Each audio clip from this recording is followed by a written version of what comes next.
Hello, എല്ലാവരും എത്തിയില്ലേ? Mission impossible ഫ്രാഞ്ചൈസിലെ 4ാമത്തെ movie mission impossible ghost protocol എന്ന സിനിമയാണ് ഇന്ന് നമ്മൾ ഫിലിം ഫ്ലെക്സിലൂടെ കാണാൻ പോകുന്നത്. ഇതുവരെ നമ്മൾ മിഷൻ ഇമ്പോസിബിൾ ഫ്രാഞ്ചൈസിലെ ആദ്യത്തെ 3 സിനിമകൾ കണ്ടിട്ടുണ്ട്. അതിന്റെ എല്ലാം ലിങ്ക് ഡിസ്ക്രിപ്ഷനിൽ അവൈലബിൾ ആണ്. ആദ്യത്തെ ആ ഒരു 3 പാർട്ട് സിനിമകളെക്കാൾ കുറച്ചുകൂടെ ബെറ്റർ ആയിട്ടുള്ള ഒരു അടിപൊളി സിനിമയാണ് ഇന്ന് നമ്മൾ കാണാൻ പോകുന്നത് മിഷൻ ഇമ്പോസിബിൾ 4 അഥവാ മിഷൻ ഇമ്പോസിബിൾ ഗോസ്റ്റ് പ്രോട്ടോകോൾ. നല്ല അടിപൊളി ഗംഭീര ട്വിസ്റ്റുകൾ, രോമാഞ്ചം തരുന്ന ഫൈറ്റ് സീൻസ്, എസ്പെഷ്യലി നമ്മുടെ ടോമേട്ടന്റെ വേറെ level fight scenes, unpredictable story line, അങ്ങനെ എല്ലാം കൊണ്ട് ഒന്നിനൊന്ന് മികച്ചു നിൽക്കുന്ന ഇഷ്ടം പോലെ പൈസ വാരി എറിഞ്ഞുണ്ടാക്കിയെടുത്ത ഒരു അടിപൊളി സിനിമ.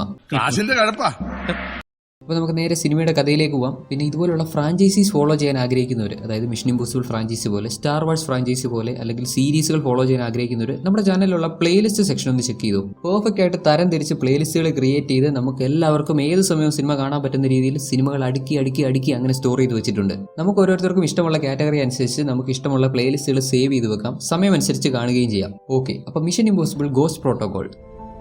സിനിമയുടെ തുടക്കത്തിൽ ബുഡാപെസ്റ്റ് എന്ന അതിമനോഹരമായ നഗരമാണ് നമ്മൾ കാണുന്നത്. വാവ്, എന്ത് സമാധാനമുള്ള സ്ഥലം, ശാന്തസുന്ദരമായ ഭൂമി. വെയിറ്റ്, അത്ര സമാധാനമുള്ള സ്ഥലം അല്ലാട്ടോ. ഈ ബുഡാപെസ്റ്റില് കറുത്ത ഡ്രസ്സിട്ട് ഒരു മനുഷ്യനെ, കറുത്ത ഡ്രസ്സിട്ട് വേറെ 2 മനുഷ്യന്മാർ ഓടിക്കുന്നു. രക്ഷപ്പെട്ടോടുന്ന പുള്ളിക്കാരൻ റൂഫിലൂടെ ഓടിച്ചെന്ന് താഴെ തറയിലേക്ക് എന്തോ ഒരു സാധനം വലിച്ചെറിഞ്ഞിട്ട് താഴേക്ക് എടുത്തൊരൊറ്റ ചാട്ടം. തെറിച്ച് താഴേക്ക് വീഴുന്ന ആ ഒരു വീഴ്ചയിൽ തന്നെ പുള്ളിക്കാരൻ തിരിഞ്ഞ് അവനെ ഫോളോ ചെയ്ത് വന്ന, അവനെ ചേസ് ചെയ്ത് വന്ന 2 പേരെയും ഷൂട്ട് ചെയ്ത് കൊല്ലുന്നുണ്ട്. സച്ച് എ ടാലന്റഡ് പേഴ്സൺ, നല്ല ട്രെയിനിങ് ഒക്കെ കിട്ടിയ പ്രൊഫഷണൽ ആണ്. ഈ പുള്ളിക്കാരൻ തെറിച്ച് തറയിൽ ചെന്ന് വീഴാറാവുമ്പോഴേക്കും ഇങ്ങനെ നേരത്തെ തറയിലേക്ക് വലിച്ചെറിഞ്ഞ ആ ഒരു ഒബ്ജക്റ്റ് അത് വലുതായി ഒരു എയർ ബാഗ് പോലെ ആയി മാറി. Perfect safe landing. കറക്റ്റ് സമയത്ത് ബാഗ് ഓപ്പൺ ആയതുകൊണ്ട് വേറെ പ്രശ്നമൊന്നുമില്ലാതെ രക്ഷപ്പെട്ടു. എന്തോ ഒരു ഡോക്യുമെന്റ്, ഈ ചേസ് ഒക്കെ കണ്ടപ്പോൾ വളരെ പ്രധാനപ്പെട്ട എന്തോ ഒരു ഡോക്യുമെന്റ് ആണെന്ന് നമുക്ക് മനസ്സിലാവുന്നുണ്ട്. അങ്ങനെ ഒരു ഡോക്യുമെന്റ് ഈ പുള്ളിക്കാരന്റെ കയ്യിലുണ്ട്. ഈ പുള്ളിക്കാരനെ കണ്ടിട്ട് ഇത് ഫേസ് മാസ്ക് ഇട്ട് ആരെങ്കിലും ആണെന്ന് തോന്നുന്നുണ്ടോ? ഏത്, നമ്മുടെ സ്ഥിരം ടിസ്റ്റ്, നമ്മുടെ ഹീറോ ഈതൻ ഹണ്ടാണ് ഇതെന്ന് വിചാരിക്കുന്നുണ്ടോ? എന്നാൽ അങ്ങനൊന്നുമില്ല, നമ്മുടെ ഈതൻ ഹണ്ടൊന്നുമില്ല. ഇത് ഇവന്റെ ഒറിജിനൽ മുഖം തന്നെയാണ്. ഇവൻ ആര്, എന്ത്, ഒരു ഐഡിയയുമില്ല. എന്തായാലും പുള്ളിക്കാരൻ തന്നെ ചേസ് ചെയ്ത് വന്ന ആളുകളെയൊക്കെ കൊന്ന് ആ ഒരു ഡോക്യുമെന്റായിട്ട് അങ്ങനെ മുന്നോട്ട് പോകുമ്പോൾ പെട്ടെന്ന് അവന്റെ ഫോണിൽ ഒരു അലർട്ട് വരുന്നു.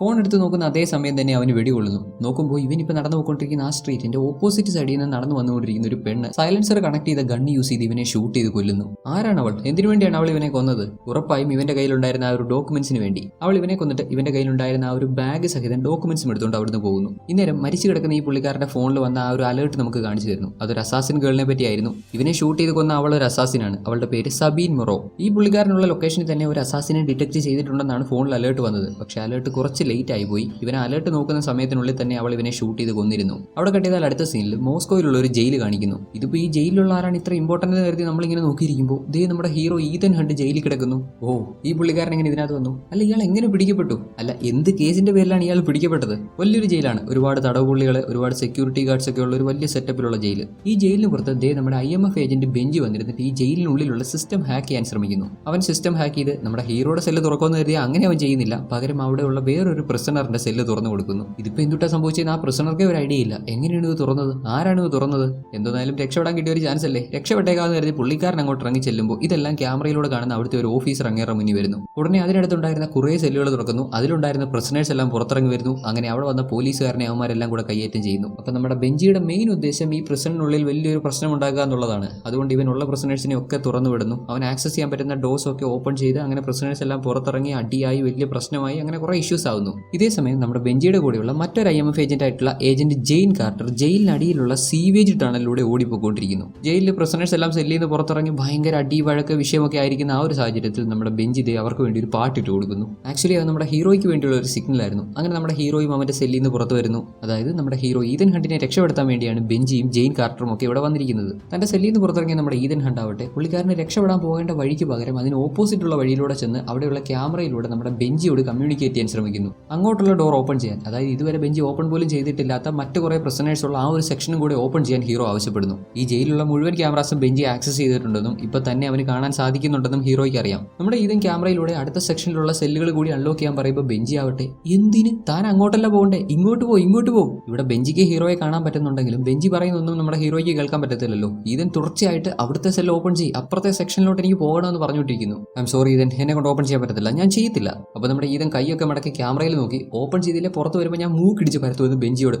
ഓക്കെ ദേഷ്യപ്പെടണ്ട, ഞാൻ ഓപ്പൺ ചെയ്ത് തരാം, എന്റെ മൂക്ക് കൊണ്ട് എനിക്ക് ഒരുപാട് ആവശ്യങ്ങളുള്ളതാണ്. അങ്ങനെ ആ ഒരു സെക്ഷനിൽ കിടക്കുന്ന നമ്മുടെ ഈതൻ അവിടെ ഉണ്ടായിരുന്ന കുറച്ച് പ്രിസണേഴ്സിനെയും ഓഫീസേഴ്സിനെയും ഒക്കെ തല്ലി നേരെ ഒരു സെല്ലിൽ ചെല്ലുന്നു. സെല്ലിനകത്ത് കയറാൻ ശ്രമിക്കുമ്പോൾ ഏതാണ് ഈ മാംസമല? സാർ, ഞാൻ നിങ്ങളെ ഉപദ്രവിക്കാൻ വന്നതല്ല, നിങ്ങളിത് അവിടെ പോയി അടി ഉണ്ടാക്കൂ. യഥാർത്ഥത്തിൽ നമ്മുടെ ഹീറോ അങ്ങോട്ട് ചെന്നത് ഇവന്റെ സുഹൃത്തായിട്ടുള്ള ജയിലിനുള്ളിൽ വെച്ച് പരിചയപ്പെട്ട ബോഗ്ഡാൻ എന്നൊരു വ്യക്തിക്ക് വേണ്ടിയാണ്. ഇവർ രണ്ടാളും തമ്മിൽ ഒരു പൊട്ടാ ബന്ധമാണ്. നമ്മുടെ ഹീറോ അവനെ ബോഗ്ഡാൻ എന്ന് വിളിക്കും, അതാണ് അവന്റെ ഒറിജിനൽ പേര്. അവൻ നമ്മുടെ ഹീറോയെ സെർഗി എന്ന് വിളിക്കും, അത് നമ്മുടെ ഹീറോയുടെ ഒറിജിനൽ പേരൊന്നുമല്ല, ഫേക്ക് നെയിം. പിന്നെ ജയിലിൽ വെച്ച് പരിചയപ്പെടുന്ന ഒരാളോട് എൻ്റെ പേര് ഈതൻ ഹണ്ട്, ഞാനൊരു IMF ഏജന്റ് ആയിരുന്നു എന്നൊന്നും പറയാൻ പറ്റില്ലല്ലോ. അങ്ങനെ ബോഗ്ഡാനെയും കൂട്ടി അവരെ തടയാൻ വന്ന പ്രസനേഴ്സിനെയും ഓഫീസേഴ്സിനെയും ഒക്കെ തല്ലി ഒരു പരുമാക്കി ഇവർ രണ്ടാളും കൂടെ ഓടി മറ്റൊരു മുറിയിൽ കയറുന്നു. അതേസമയം ആ റൂമിന്റെ താഴെ നിന്നും ഏജന്റ് ജെയിൻ കാർട്ടർ ഒരു പ്രത്യേക ഡിവൈസ് യൂസ് ചെയ്ത് അതിനടിയിൽ വലിയൊരു ഹോൾ ഇട്ട് ഇവരെ രണ്ടുപേരെയും സീവേജ് ടണലിലൂടെ അങ്ങനെ രക്ഷപ്പെടുത്തുന്നു. ഇത്തരത്തിൽ നമ്മുടെ ഹീറോയെയും ഹീറോയുടെ ഫ്രണ്ടിനെയും രക്ഷപ്പെടുത്തിക്കൊണ്ട് പോകുന്ന സമയത്താണ് നമ്മുടെ ബെഞ്ചി ഫീൽഡ് ടെസ്റ്റ് പാസ്സായെന്നും ഇനിയിപ്പോൾ നമ്മുടെ ഹീറോയൊക്കെ പോലെ ഫീൽഡിൽ ഇറങ്ങി പണിയെടുക്കാൻ ബെഞ്ചിക്കും സാധിക്കുമെന്ന് ഹീറോ മനസ്സിലാക്കുന്നത്. ഏജന്റ്സ് തമ്മിൽ അങ്ങോട്ടും ഇങ്ങോട്ടും കമ്മ്യൂണിക്കേറ്റ് ചെയ്യുമ്പോൾ നമ്മുടെ ഹീറോയുടെ ഫ്രണ്ടിന് ഒരു ഡൗട്ട്, സെർഗി നിന്റെ പേര് ശരിക്കും സെർഗി എന്ന് തന്നെയാണോ? നീ എന്നോട് പറഞ്ഞ പോലെ റിയലി നീ ഒരു റഷ്യക്കാരനാണോ? മറുപടി പറയേണ്ടതിന് പകരം നമ്മുടെ ഹീറോ അവന്റെ കഴുത്തിൽ ഷൂട്ട് ചെയ്ത് അവനെ മയക്കി. ഷൂട്ട് ചെയ്തെന്ന് പറയുമ്പോൾ അവനെ കൊല്ലാൻ വേണ്ടിയല്ല, ജസ്റ്റ് സെഡേറ്റ് ചെയ്യാൻ വേണ്ടി, ബോധം കെടുത്താൻ വേണ്ടി മാത്രം. ബോഗ്ഡാൻ നീ ഒന്നുകൊണ്ടും പേടിക്കണ്ട, ഞാൻ ഒരിക്കലും എന്റെ ഫ്രണ്ട്സിനെ വിട്ട് കളയാറില്ല, നീ സേഫ് ആയിരിക്കും, ഇനി നിനക്ക് സ്വാതന്ത്ര്യം ഉണ്ടായിരിക്കും എന്ന് പറഞ്ഞ് ബോഗ്ഡാനെ മറ്റൊരു വാഹനത്തിൽ കയറ്റി മറ്റങ്ങോട്ടും അയക്കുന്നു. സോ എന്താണ്, ജയിലിൽ വെച്ച് പരിചയപ്പെട്ട നല്ലൊരു സുഹൃത്ത്. അപ്പോൾ ഈ സുഹൃത്തിനെ കൂടെ രക്ഷിക്കണമെന്ന് നമ്മുടെ ഹീറോയ്ക്ക് തോന്നി. അവനെയും കൂടെ ജയിലിൽ നിന്ന് രക്ഷിച്ച് അവനിപ്പോൾ സ്വാതന്ത്ര്യം നേടിക്കൊടുത്തു എന്നൊക്കെ പറയുന്നു. ഓക്കെ, ഇനി പറയൂ, എന്തിനാണ് നിങ്ങൾ എന്നെ രക്ഷപ്പെടുത്തിയത്? അത് അറിയില്ല സാർ, നിങ്ങളെ റെസ്ക്യൂ ചെയ്യുക എന്നുള്ളത് മാത്രമാണ് ഞങ്ങളുടെ മിഷൻ. ഓ, അപ്പോൾ നിങ്ങളോട് നമ്മുടെ യഥാർത്ഥ മിഷനെ പറ്റി സെക്രട്ടറി പറഞ്ഞിട്ടില്ല. എന്നെ ഇപ്പോൾ പുറത്ത് കൊണ്ടുവന്നതിന് സ്ട്രോങ് ആയിട്ട് എന്തെങ്കിലും ഒരു റീസൺ ഉണ്ടാവും. മേ ബി നിങ്ങളുടെ ലാസ്റ്റ് മിഷനുമായിട്ട് ഇത് ബന്ധപ്പെട്ടിരിക്കാൻ സാധ്യതയുണ്ട്. എന്തായിരുന്നു നിങ്ങളുടെ ലാസ്റ്റ് മിഷൻ? അന്നേരം ജെയിൻ കാർട്ടർ ഏജന്റ് ഹാനവേ മരിച്ചുപോയി എന്ന് പറയുന്നു. അതായത് നമ്മൾ കഥയുടെ തുടക്കത്തിൽ സബീൻ മൊറോ എന്നൊരു അസാസിൻ വന്നൊരു പുള്ളിക്കാരനെ കൊന്നു കളഞ്ഞിട്ട് അങ്ങേരുടെ ബാഗും അതിനുള്ളിലുള്ള ഡോക്യുമെന്റ്സും ഒക്കെ എടുത്തുകൊണ്ട് പോകുന്നത് കണ്ടിരുന്നല്ലോ. അവൾ ഷൂട്ട് ചെയ്ത് കൊന്ന ആ വ്യക്തി, അദ്ദേഹം ഒരു IMF ഏജന്റ് ആയിരുന്നു. അദ്ദേഹത്തിന്റെ പേരാണ് ട്രെവർ ഹാനവേ. കൊല്ലപ്പെട്ട ഏജന്റ് ട്രെവർ ഹാനവേയും നമ്മുടെ ബെഞ്ചിയും ഏജന്റ് ജെയിൻ കാർട്ടറും ഇവർക്ക് മൂന്നാൾക്കും കൂടെ കിട്ടിയ മിഷനായിരുന്നു വളരെ വളരെ ഇമ്പോർട്ടന്റ് ആയിട്ടുള്ള ഒരു ഡോക്യുമെന്റ്. ലോകത്തെ തന്നെ നശിപ്പിക്കാൻ കേപ്പബിലിറ്റി ഉള്ള അത്രത്തോളം പവർഫുൾ ആയിട്ടുള്ള എന്തോ ഒരു വെപ്പണോ അങ്ങനെ എന്തിനെയോ പറ്റിയുള്ള ഡീറ്റെയിൽസ് ഡോക്യുമെന്റ്സിലാക്കി ഫയൽസിലാക്കി വില്ലൻസ് കൈമാറുന്നുണ്ടത്രേ. ആ ഫയൽസ് അവർ കൈമാറാൻ അനുവദിക്കരുത്, ആ ഫയൽസ് സ്വന്തമാക്കണം, ആ ഫയൽസ് തട്ടിയെടുക്കണമെന്നുള്ളതായിരുന്നു IMF ഏജൻസ് ആയിട്ടുള്ള ഇവർക്ക് 3 പേർക്കും, നമ്മുടെ മരിച്ചുപോയ ട്രെവർ ഹാനവേയ്ക്കും നമ്മുടെ ബെഞ്ചിക്കും ജെയിൻ കാർട്ടറിനും കിട്ടിയിട്ടുണ്ടായിരുന്ന മിഷൻ. ഡോക്യുമെന്റ്സ് കൈമാറാൻ പോകുന്ന വ്യക്തിയെ ട്രാക്ക് ചെയ്ത് അയാളിൽ നിന്ന് ഡോക്യുമെന്റ്സ് സ്വന്തമാക്കാൻ ഏജന്റ് ഹാനവേയ്ക്ക് സാധിക്കുന്നുണ്ട്. പക്ഷേ ഈ ഭൂമിയെ തന്നെ നശിപ്പിക്കാൻ കേപ്പബിലിറ്റി ഉള്ള അത്രത്തോളം പവർഫുൾ ആയിട്ടുള്ള എന്തിനെയോ പറ്റിയുള്ള ഡീറ്റെയിൽസ് ഉള്ള ഈ ഒരു ഡോക്യുമെന്റ് സ്വന്തമാക്കാൻ ഇവർ മാത്രമായിരിക്കത്തില്ലല്ലോ ശ്രമിക്കുന്നത്. ഇങ്ങനെ ഒരു കൈമാറ്റം നടക്കാൻ പോകുന്നു എന്നറിഞ്ഞിട്ടുള്ള സകലമാന ആളുകളും, പ്രത്യേകിച്ച് കുറച്ച് നെഗറ്റീവ് മൈൻഡ് സെറ്റ് ഉള്ള ഈ ലോകത്തെ തന്നെ തങ്ങളുടെ കൺട്രോളിലാക്കണമെന്ന് ആഗ്രഹിക്കുന്ന കുറച്ച് വില്ലൻ ആറ്റിറ്റ്യൂഡുള്ള ആളുകളൊക്കെ ഇതിന്റെ പുറകെ കൂടിയിട്ടുണ്ട്. ഇങ്ങനെയുള്ള കുറച്ച് ആളുകളാണ് കഥയുടെ തുടക്കത്തിൽ നമ്മുടെ ഏജന്റ് ഹാനവേ ചേസ് ചെയ്ത് വരുന്നതായിട്ട് നമ്മൾ കണ്ടിട്ടുണ്ടായിരുന്നത്. ഈ ഒരു സംഭവത്തെ പറ്റി അറിയാവുന്ന ആളുകളൊക്കെ നമ്മുടെ ഏജന്റ് ഹാനവേയെ ചേസ് ചെയ്ത് ആ ഒരു ഡോക്യുമെന്റ് സ്വന്തമാക്കാൻ ശ്രമിച്ചെങ്കിലും അത് സാധിച്ചത് സബീൻ മൊറോ എന്ന ആ ഒരു അസാസിൻ ഗേളിനാണ്. അവൾ ഏജന്റ് ഹാനവേ കൊന്നു കളഞ്ഞിട്ട് ഡോക്യുമെന്റ്സ് എടുത്തുകൊണ്ട് പോകുന്നത് നമ്മൾ കണ്ടിരുന്നല്ലോ. നമ്മുടെ ഏജന്റ് ജെയിൻ കാർട്ടറും ഏജന്റ് ബെഞ്ചിനും ഇവർ രണ്ടുപേരും നമ്മുടെ ഹീറോയുടെ കൂടെ നമ്മുടെ ഏജന്റ് ഹാനവേയുടെ കൂടെ ആ ഒരു മിഷന്റെ ഭാഗമായിരുന്നെങ്കിലും അവർക്ക് രണ്ടുപേർക്കും അവനെ രക്ഷിക്കാൻ സാധിച്ചില്ല. ഈ കാര്യങ്ങളൊക്കെ നമ്മുടെ ഈതൻ ഹണ്ടിനോട് ജെയിൻ കാർട്ടർ ഷെയർ ചെയ്യുന്നു. ഏജന്റ് ഹാനവേ കൊന്ന സബീൻ മൊറോയെ ഓൾറെഡി നമ്മുടെ ഹീറോയ്ക്ക് അറിയാം. അവളൊരു കോൺട്രാക്ട് കില്ലറാണ്, അവൾ ഡയമണ്ട്സിലാണ് കൂലി വാങ്ങുന്നത് എന്നൊക്കെ ഹീറോ പറയുന്നുണ്ട്. സോ എന്തായിരുന്നു ആ ഫയൽസിൽ? ലോകത്തെ നശിപ്പിക്കാൻ കേപ്പബിലിറ്റിയുള്ള എന്ത് വെപ്പണെ പറ്റിയുള്ള ഡീറ്റെയിൽസ് ആയിരുന്നു? അത് nuclear launch codes, Russian nuclear launch codes. അതായത് റഷ്യൻസിന്റെ കൺട്രോളിലുള്ള അറ്റോമിക് ബോംബ്സ് അവർ സെറ്റ് ചെയ്ത് വെച്ചിരിക്കുന്ന, അവർ പ്രിപ്പയർ ചെയ്ത് വെച്ചിരിക്കുന്ന ആറ്റം ബോംബുകളെല്ലാം കൂടെ ലോഞ്ച് ചെയ്യാനുള്ള കോഡുകളായിരുന്നു ആ ഒരു ഡോക്യുമെന്റിൽ ഉണ്ടായിരുന്നത്. ഈ ന്യൂക്ലിയർ ലോഞ്ച് കോഡ്സ് വില്ലൻസിന്റെ കയ്യിൽ കിട്ടിയാൽ ഭയങ്കര ഡേഞ്ചറസ് ആണ്. റഷ്യയിൽ അവർ കളക്ട് ചെയ്ത് വെച്ചിരിക്കുന്ന അറ്റോമിക് ബോംബുകളെല്ലാം കൂടെ ഈ കോഡ്സ് യൂസ് ചെയ്ത് ഇവർക്ക് ആക്സസ് ചെയ്യാനായിട്ട് സാധിക്കും. ഇതുപോലെ ആരെങ്കിലുമൊക്കെ ഈ അറ്റോമിക് ബോംബുകൾ ആക്സസ് ചെയ്ത് ലോകത്തിന്റെ പല ഭാഗത്തേക്ക് ഈ മിസൈൽസ് ഇങ്ങനെ ലോഞ്ച് ചെയ്യാൻ തുടങ്ങിയ എന്തായിരിക്കും അവസ്ഥ? ലോകം മുഴുവൻ നശിക്കും. ഒരുപക്ഷെ റഷ്യൻസിനെ കൊണ്ടുപോലും അതൊന്നും തടഞ്ഞു നിർത്താൻ പറ്റത്തില്ല. അവർ സെറ്റ് ചെയ്ത് വെച്ചിരിക്കുന്ന അവരുടെ അറ്റോമിക് ബോംബ്സിലേക്ക് അല്ലെങ്കിൽ ആ ന്യൂക്ലിയർ ബോംബ്സിലേക്ക് കോഡ്സ് ഉള്ള, അതിന്റെ ലോഞ്ച് കോഡ്സ് ഉള്ള ഏത് വ്യക്തിക്കും ആക്സസ് ചെയ്യാൻ പറ്റും, അത് ലോഞ്ച് ചെയ്യാൻ സാധിക്കും. ഇപ്പൊ മനസ്സിലായില്ലേ പ്രശ്നം എന്ത് സീരിയസ് ആണെന്ന്? ലോകം നശിപ്പിക്കണമെന്ന് ആഗ്രഹിക്കുന്ന വല്ല ടെററിസ്റ്റ് ഗ്രൂപ്പിന്റെ കയ്യിലും ഈ കോഡ്സ് കിട്ടിക്കഴിഞ്ഞാൽ പിന്നെ പറഞ്ഞിട്ട് കാര്യമില്ല.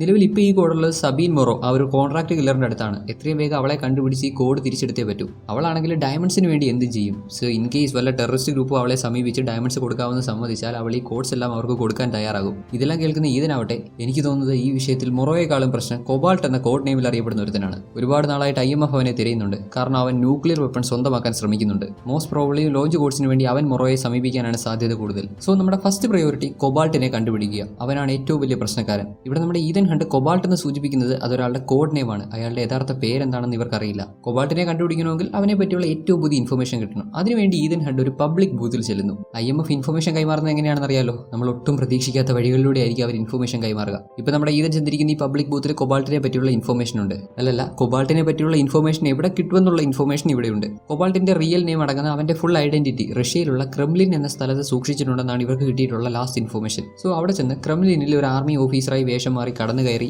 കൊബാൾട്ടിനെ പറ്റിയുള്ള ഇൻഫർമേഷൻ കളക്ട് ചെയ്ത് അവന്റെ റിയൽ ഐഡന്റിറ്റി കണ്ടുപിടിക്കുക എന്നുള്ളതാണ് നമ്മുടെ ഈതൻ ഇപ്പോൾ കിട്ടിയിരിക്കുന്ന മിഷൻ. പിന്നെ വളരെ വളരെ പ്രധാനപ്പെട്ട കാര്യം, കൊബാൾട്ട് എന്ന കോഡ് നെയിമിൽ അറിയപ്പെടുന്ന ആ വ്യക്തിയെ പറ്റിയുള്ള ഇൻഫർമേഷൻ ക്രെംലിനിൽ ഉണ്ടെന്നുള്ള കാര്യം ആ വ്യക്തിയും, അതായത് കൊബാൾട്ടും മനസ്സിലാക്കിയിട്ടുണ്ട്. അതുകൊണ്ട് തന്നെ ഈ കൊബാൾട്ടും ക്രിമിനലിൽ കടന്നു കയറി ആ ഇൻഫർമേഷൻ, അവനെ പറ്റിയുള്ള ഇൻഫർമേഷൻ നശിപ്പിച്ച് കളയാൻ ശ്രമിക്കും. സോ അവന് മുമ്പ് അവിടെ എത്തിയ ആ ഇൻഫർമേഷൻ നിങ്ങൾ കളക്ട് ചെയ്യുക. ഈ ഒരു മിഷനിൽ നിന്റെ കൂടെ ഏജന്റ് ബെഞ്ചി ഡണ്ണും ഏജന്റ് ജെയിൻ കാർട്ടറും ഉണ്ടാവും. പിന്നെ ഏത് ഏതെങ്കിലും സാഹചര്യത്തിൽ നിങ്ങൾ പിടിക്കപ്പെട്ടാലോ കൊല്ലപ്പെട്ടാലോ US ഗവൺമെന്റ് നിങ്ങളെ തള്ളി പറയും. Okay, good luck Ethan. 5 സെക്കൻഡിനുള്ളിൽ ഈ മെസ്സേജ് സെൽഫ് ഡിസ്ട്രക്ട് ആകും. അങ്ങനെ അവരുടെ അടുത്ത മിഷനെ പറ്റിയുള്ള ഡീറ്റെയിൽസ് ഒക്കെ കിട്ടി. 5 സെക്കൻഡിനുള്ളിൽ നമ്മുടെ ഈതൻ ഹണ്ടും ആ ഒരു ബൂത്തിന്റെ അവിടുന്ന് മാറുന്നു. എന്നാൽ 5 സെക്കൻഡ് കഴിഞ്ഞിട്ടും ഓട്ടോമാറ്റിക്കലി തനിയെ നശിച്ചു പോകേണ്ട ആ ഒരു ഇൻഫോർമേഷൻ അല്ലെങ്കിൽ ആ ഒരു മിഷനെ പറ്റിയുള്ള ഡീറ്റെയിൽസ് ഒന്നും നശിച്ചു പോകുന്നതായിട്ട് കാണാൻ പറ്റുന്നില്ല.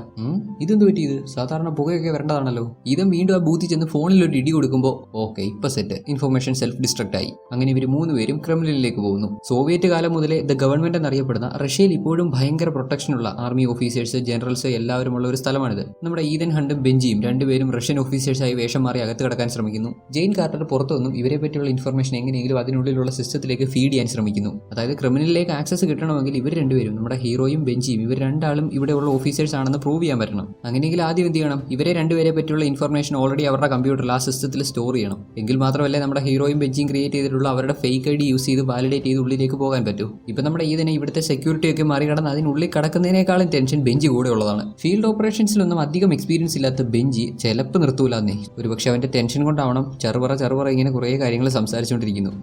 മതി നിർത്ത്, വാടച്ച് മര്യാദയ്ക്ക് കൂടെ വരാമെങ്കിൽ വാ. അങ്ങനെ വളരെ പ്രധാനപ്പെട്ട ഇൻഫർമേഷനൊക്കെ, അതായത് നമ്മുടെ കൊബാൾട്ടിനെ പറ്റിയുള്ള ഇൻഫർമേഷൻ ഉൾപ്പെടെ അങ്ങനെയുള്ള കാര്യങ്ങളൊക്കെ സ്റ്റോർ ചെയ്ത് വെച്ചിരിക്കുന്ന ആ ഒരു സെക്ഷനിൽ ചെന്ന് അവിടെ കാവലിൽ നിന്ന് നിൽക്കുന്ന ഓഫീസേഴ്സിനെയൊക്കെ പറ്റിച്ച് അകത്ത് കയറി കൊബാൾട്ടിനെ പറ്റിയുള്ള ഡീറ്റെയിൽസ് ഒക്കെ എടുക്കാൻ ചെല്ലുമ്പോഴാവട്ടെ അതിലൊന്നും ഡീറ്റെയിൽസ് ഒന്നുമില്ല. അതിനർത്ഥം ഓൾറെഡി കൊബാൾട്ട് ഇവിടെ വന്നിട്ടുണ്ട്, അവനെ പറ്റിയുള്ള ഡീറ്റെയിൽസ് ഒക്കെ അവൻ മാറ്റിയിട്ടുണ്ട്. ഓൺ ദ സെയിം ടൈം ഇവരുടെ മൂന്നാളുടെയും ഇയർ പോഡിൽ ഒരു ശബ്ദം കേൾക്കുന്നു. സംഭവം എന്താണെന്നാൽ ഈ കൊബാൾട്ട് എന്ന കോഡ് നെയിമിൽ അറിയപ്പെടുന്ന ആ പുള്ളിക്കാരൻ ഇവിടെയുള്ള ഒരു സോൾജിയറിനെ അടിച്ച് താഴെ ഇടുന്നു. അതിന്റെ ശബ്ദമാണ്. കൊബാൾട്ട് ഇവിടെയുള്ള എല്ലാ കമ്മ്യൂണിക്കേഷൻ ഡിവൈസസിലേക്കും കണക്ട് ചെയ്ത്, അതായത് നമ്മുടെ ഹീറോയ്ക്കും ബെഞ്ചിക്കും ഒക്കെ കേൾക്കുന്ന രീതിയിലും ഇവിടെയുള്ള റഷ്യൻ സോൾജേഴ്സിനും കേൾക്കത്തക്ക രീതിയിൽ വളരെ പ്രധാനപ്പെട്ട ഇൻഫർമേഷൻ ഒക്കെ വെച്ചിരിക്കുന്ന ആ ഒരു മുറിയിൽ ഞാൻ എത്തി എന്ന് പറയുന്നു. എന്തിനു വേണ്ടി? ഇവിടെയുള്ള എല്ലാ സോൾജേഴ്സിനെയും ആ ഒരു മുറിയിലേക്ക് എത്തിക്കാനുള്ള പ്ലാൻ. ഇപ്പൊ ആ മുറിയിലുള്ളത് നമ്മുടെ ഹീറോയും. സോൾജേഴ്സ് ഒക്കെ ഓടി വരുമ്പോൾ നമ്മുടെ ഹീറോയെ കണ്ടാൽ അതാണ് കൊബാൾട്ട് ഉദ്ദേശിക്കുന്നത്. മെയിനായിട്ട് ഇവിടെയുള്ള സോൾജേഴ്സിനെയൊക്കെ ഒന്ന് പാനിക്കാക്കുക, അവരെ എല്ലാവരെയും ഈ ഇൻഫർമേഷൻ ഒക്കെ സ്റ്റോർ ചെയ്ത് വെച്ചിരിക്കുന്ന ആ ഒരു മുറിയിലേക്ക് മാറ്റുക, അതാണ് അവന്റെ ഉദ്ദേശം. ഇത് കേട്ടതും ഒട്ടും സമയം കളയാതെ നമ്മുടെ ഹീറോയും ബെഞ്ചിയും അവിടെ നിന്ന് ഇറങ്ങി ഓടി. ഓൾറെഡി റഷ്യൻ ഓഫീസറുടെ യൂണിഫോമിലായിരുന്ന നമ്മുടെ ഹീറോ അതിവിദഗ്ധമായി അവരെയൊക്കെ പറ്റിച്ച് അവിടുന്ന് രക്ഷപ്പെടുന്നു.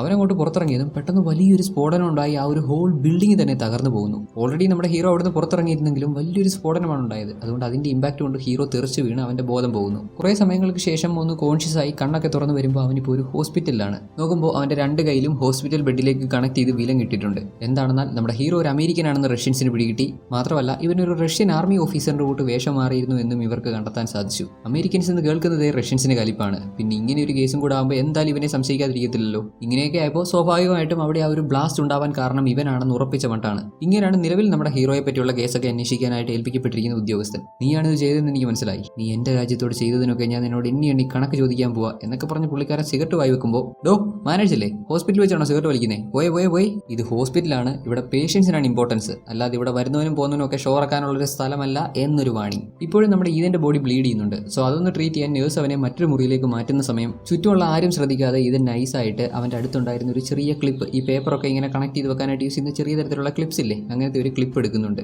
ഈതന്റെ 2 കൈയിലും 2 വിലം കിട്ടിയിട്ടുണ്ട്. ഈ 2 വിലങ്ങ് അഴിക്കാൻ അവൻ ഈ ക്ലിപ്പ് തന്നെ ധാരാളം. ഒരല്പം മുമ്പ് നമ്മുടെ ഈതനെ ഒന്ന് ഭീഷണിപ്പെടുത്താൻ ശ്രമിച്ച ആ ഒരു ഉദ്യോഗസ്ഥനും പിന്നെ ആ നേഴ്സും ഇവരൊന്നും കാണാതെ ഈതൻ നൈസായിട്ട് വിലം കഴിച്ച് അവിടുന്ന് രക്ഷപ്പെടാൻ ശ്രമിക്കുന്നു. അങ്ങനെ ഹോസ്പിറ്റലിന്റെ മുകളിലത്തെ നിലയിൽ നിന്നും അതിവിദഗ്ധമായി അവിടെ കണക്ട് ചെയ്തിരുന്ന ഒരു കേബിളിലൂടെ തൂങ്ങി താഴെ ഇറങ്ങി അങ്ങനെ നമ്മുടെ ഈതൻ അവിടുന്ന് രക്ഷപ്പെട്ടു പോകുന്നു. അങ്ങനെ രക്ഷപ്പെട്ടു പോകുന്ന പോക്കിൽ തന്നെ IMF-നെ കോൺടാക്ട് ചെയ്ത് ഞാൻ ഇതുപോലെ റഷ്യയിലാണ്, എന്നെ ഇവിടുന്ന് ഇവാക്യുവേറ്റ് ചെയ്യാനുള്ള, ഇവിടുന്ന് രക്ഷപ്പെടുത്താനുള്ള കാര്യങ്ങൾ ചെയ്യണമെന്ന് അവരോട് ഇൻഫോം ചെയ്യുന്നുണ്ട്. അവിടെ കട്ട് ചെയ്ത അടുത്ത സീനിൽ ഇവിടെ റഷ്യയിലുള്ള ഒരു വീട് കാണിക്കുന്നു. ഭാര്യ, ഭർത്താവ്, കുട്ടി, 3 പേരടങ്ങുന്ന ഒരു കുടുംബം. ഈ പുള്ളിക്കാരന്റെ പേര് ലിയോണിഡ്. ഈ പുള്ളിക്കാരൻ ടിവിയിൽ ഈ ബ്ലാസ്റ്റിന്റെ വാർത്തയൊക്കെ കാണുമ്പോഴത്തേക്ക് പുള്ളിക്കാരൻ ആകെ അങ്ങ് പേടിക്കുന്നുണ്ട്. എന്താ സംഭവം നമുക്കൊരു ഐഡിയയും കിട്ടുന്നില്ല. പുള്ളി ആകെ മൊത്തം പേടിച്ചിട്ട് ഇനി ഇവിടെ നിൽക്കുന്നത് സേഫ് അല്ല, നമുക്ക് എങ്ങോട്ടെങ്കിലും ഒരു വെക്കേഷൻ പോകാന്നൊക്കെ പറഞ്ഞ് പുള്ളിക്കാരന്റെ ഭാര്യയും മകനെയും ഒക്കെ കൺവിൻസ് ചെയ്ത് അവരെയും കൊണ്ട് ഇവിടുന്ന് പോയേക്കാമെന്ന് പ്ലാൻ ചെയ്ത് അങ്ങോട്ട് തിരിഞ്ഞു നോക്കുമ്പോൾ ഇങ്ങരുടെ വീടിനകത്തൊരു പുള്ളിക്കാരൻ ഇരിക്കുന്നു. വേറൊരു പുള്ളിക്കാരൻ ഇങ്ങരുടെ ഭാര്യയ്ക്കും മകനും നേരെ ഗണ്ണ് ചൂണ്ടി അങ്ങനെ നിൽക്കുന്നു. ഇങ്ങനെയാണ് വില്ലൻ, കൊബാൾട്ട് എന്നറിയപ്പെടുന്ന കർട്ട് ഹെൻറിക്സ്. പിന്നെ ഈ ലിയോണിഡ് ആരാണെന്നാൽ ഈ പുള്ളിക്കാരൻ ഈ ആറ്റം ബോംബും അറ്റോമിക് ബോംബും അതുമായിട്ട് ബന്ധപ്പെട്ടിട്ടുള്ള കുറച്ച് കാര്യങ്ങൾ, അതിനെപ്പറ്റിയൊക്കെയുള്ള കുറച്ച് കാര്യങ്ങൾ അറിയാം. അത് ലോഞ്ച് ചെയ്യാനുള്ള അതിന്റെ കോഡ്സ് കണ്ടുപിടിക്കാൻ വേണ്ടിയിട്ടാണല്ലോ വില്ലൻ ശ്രമിക്കുന്നത്.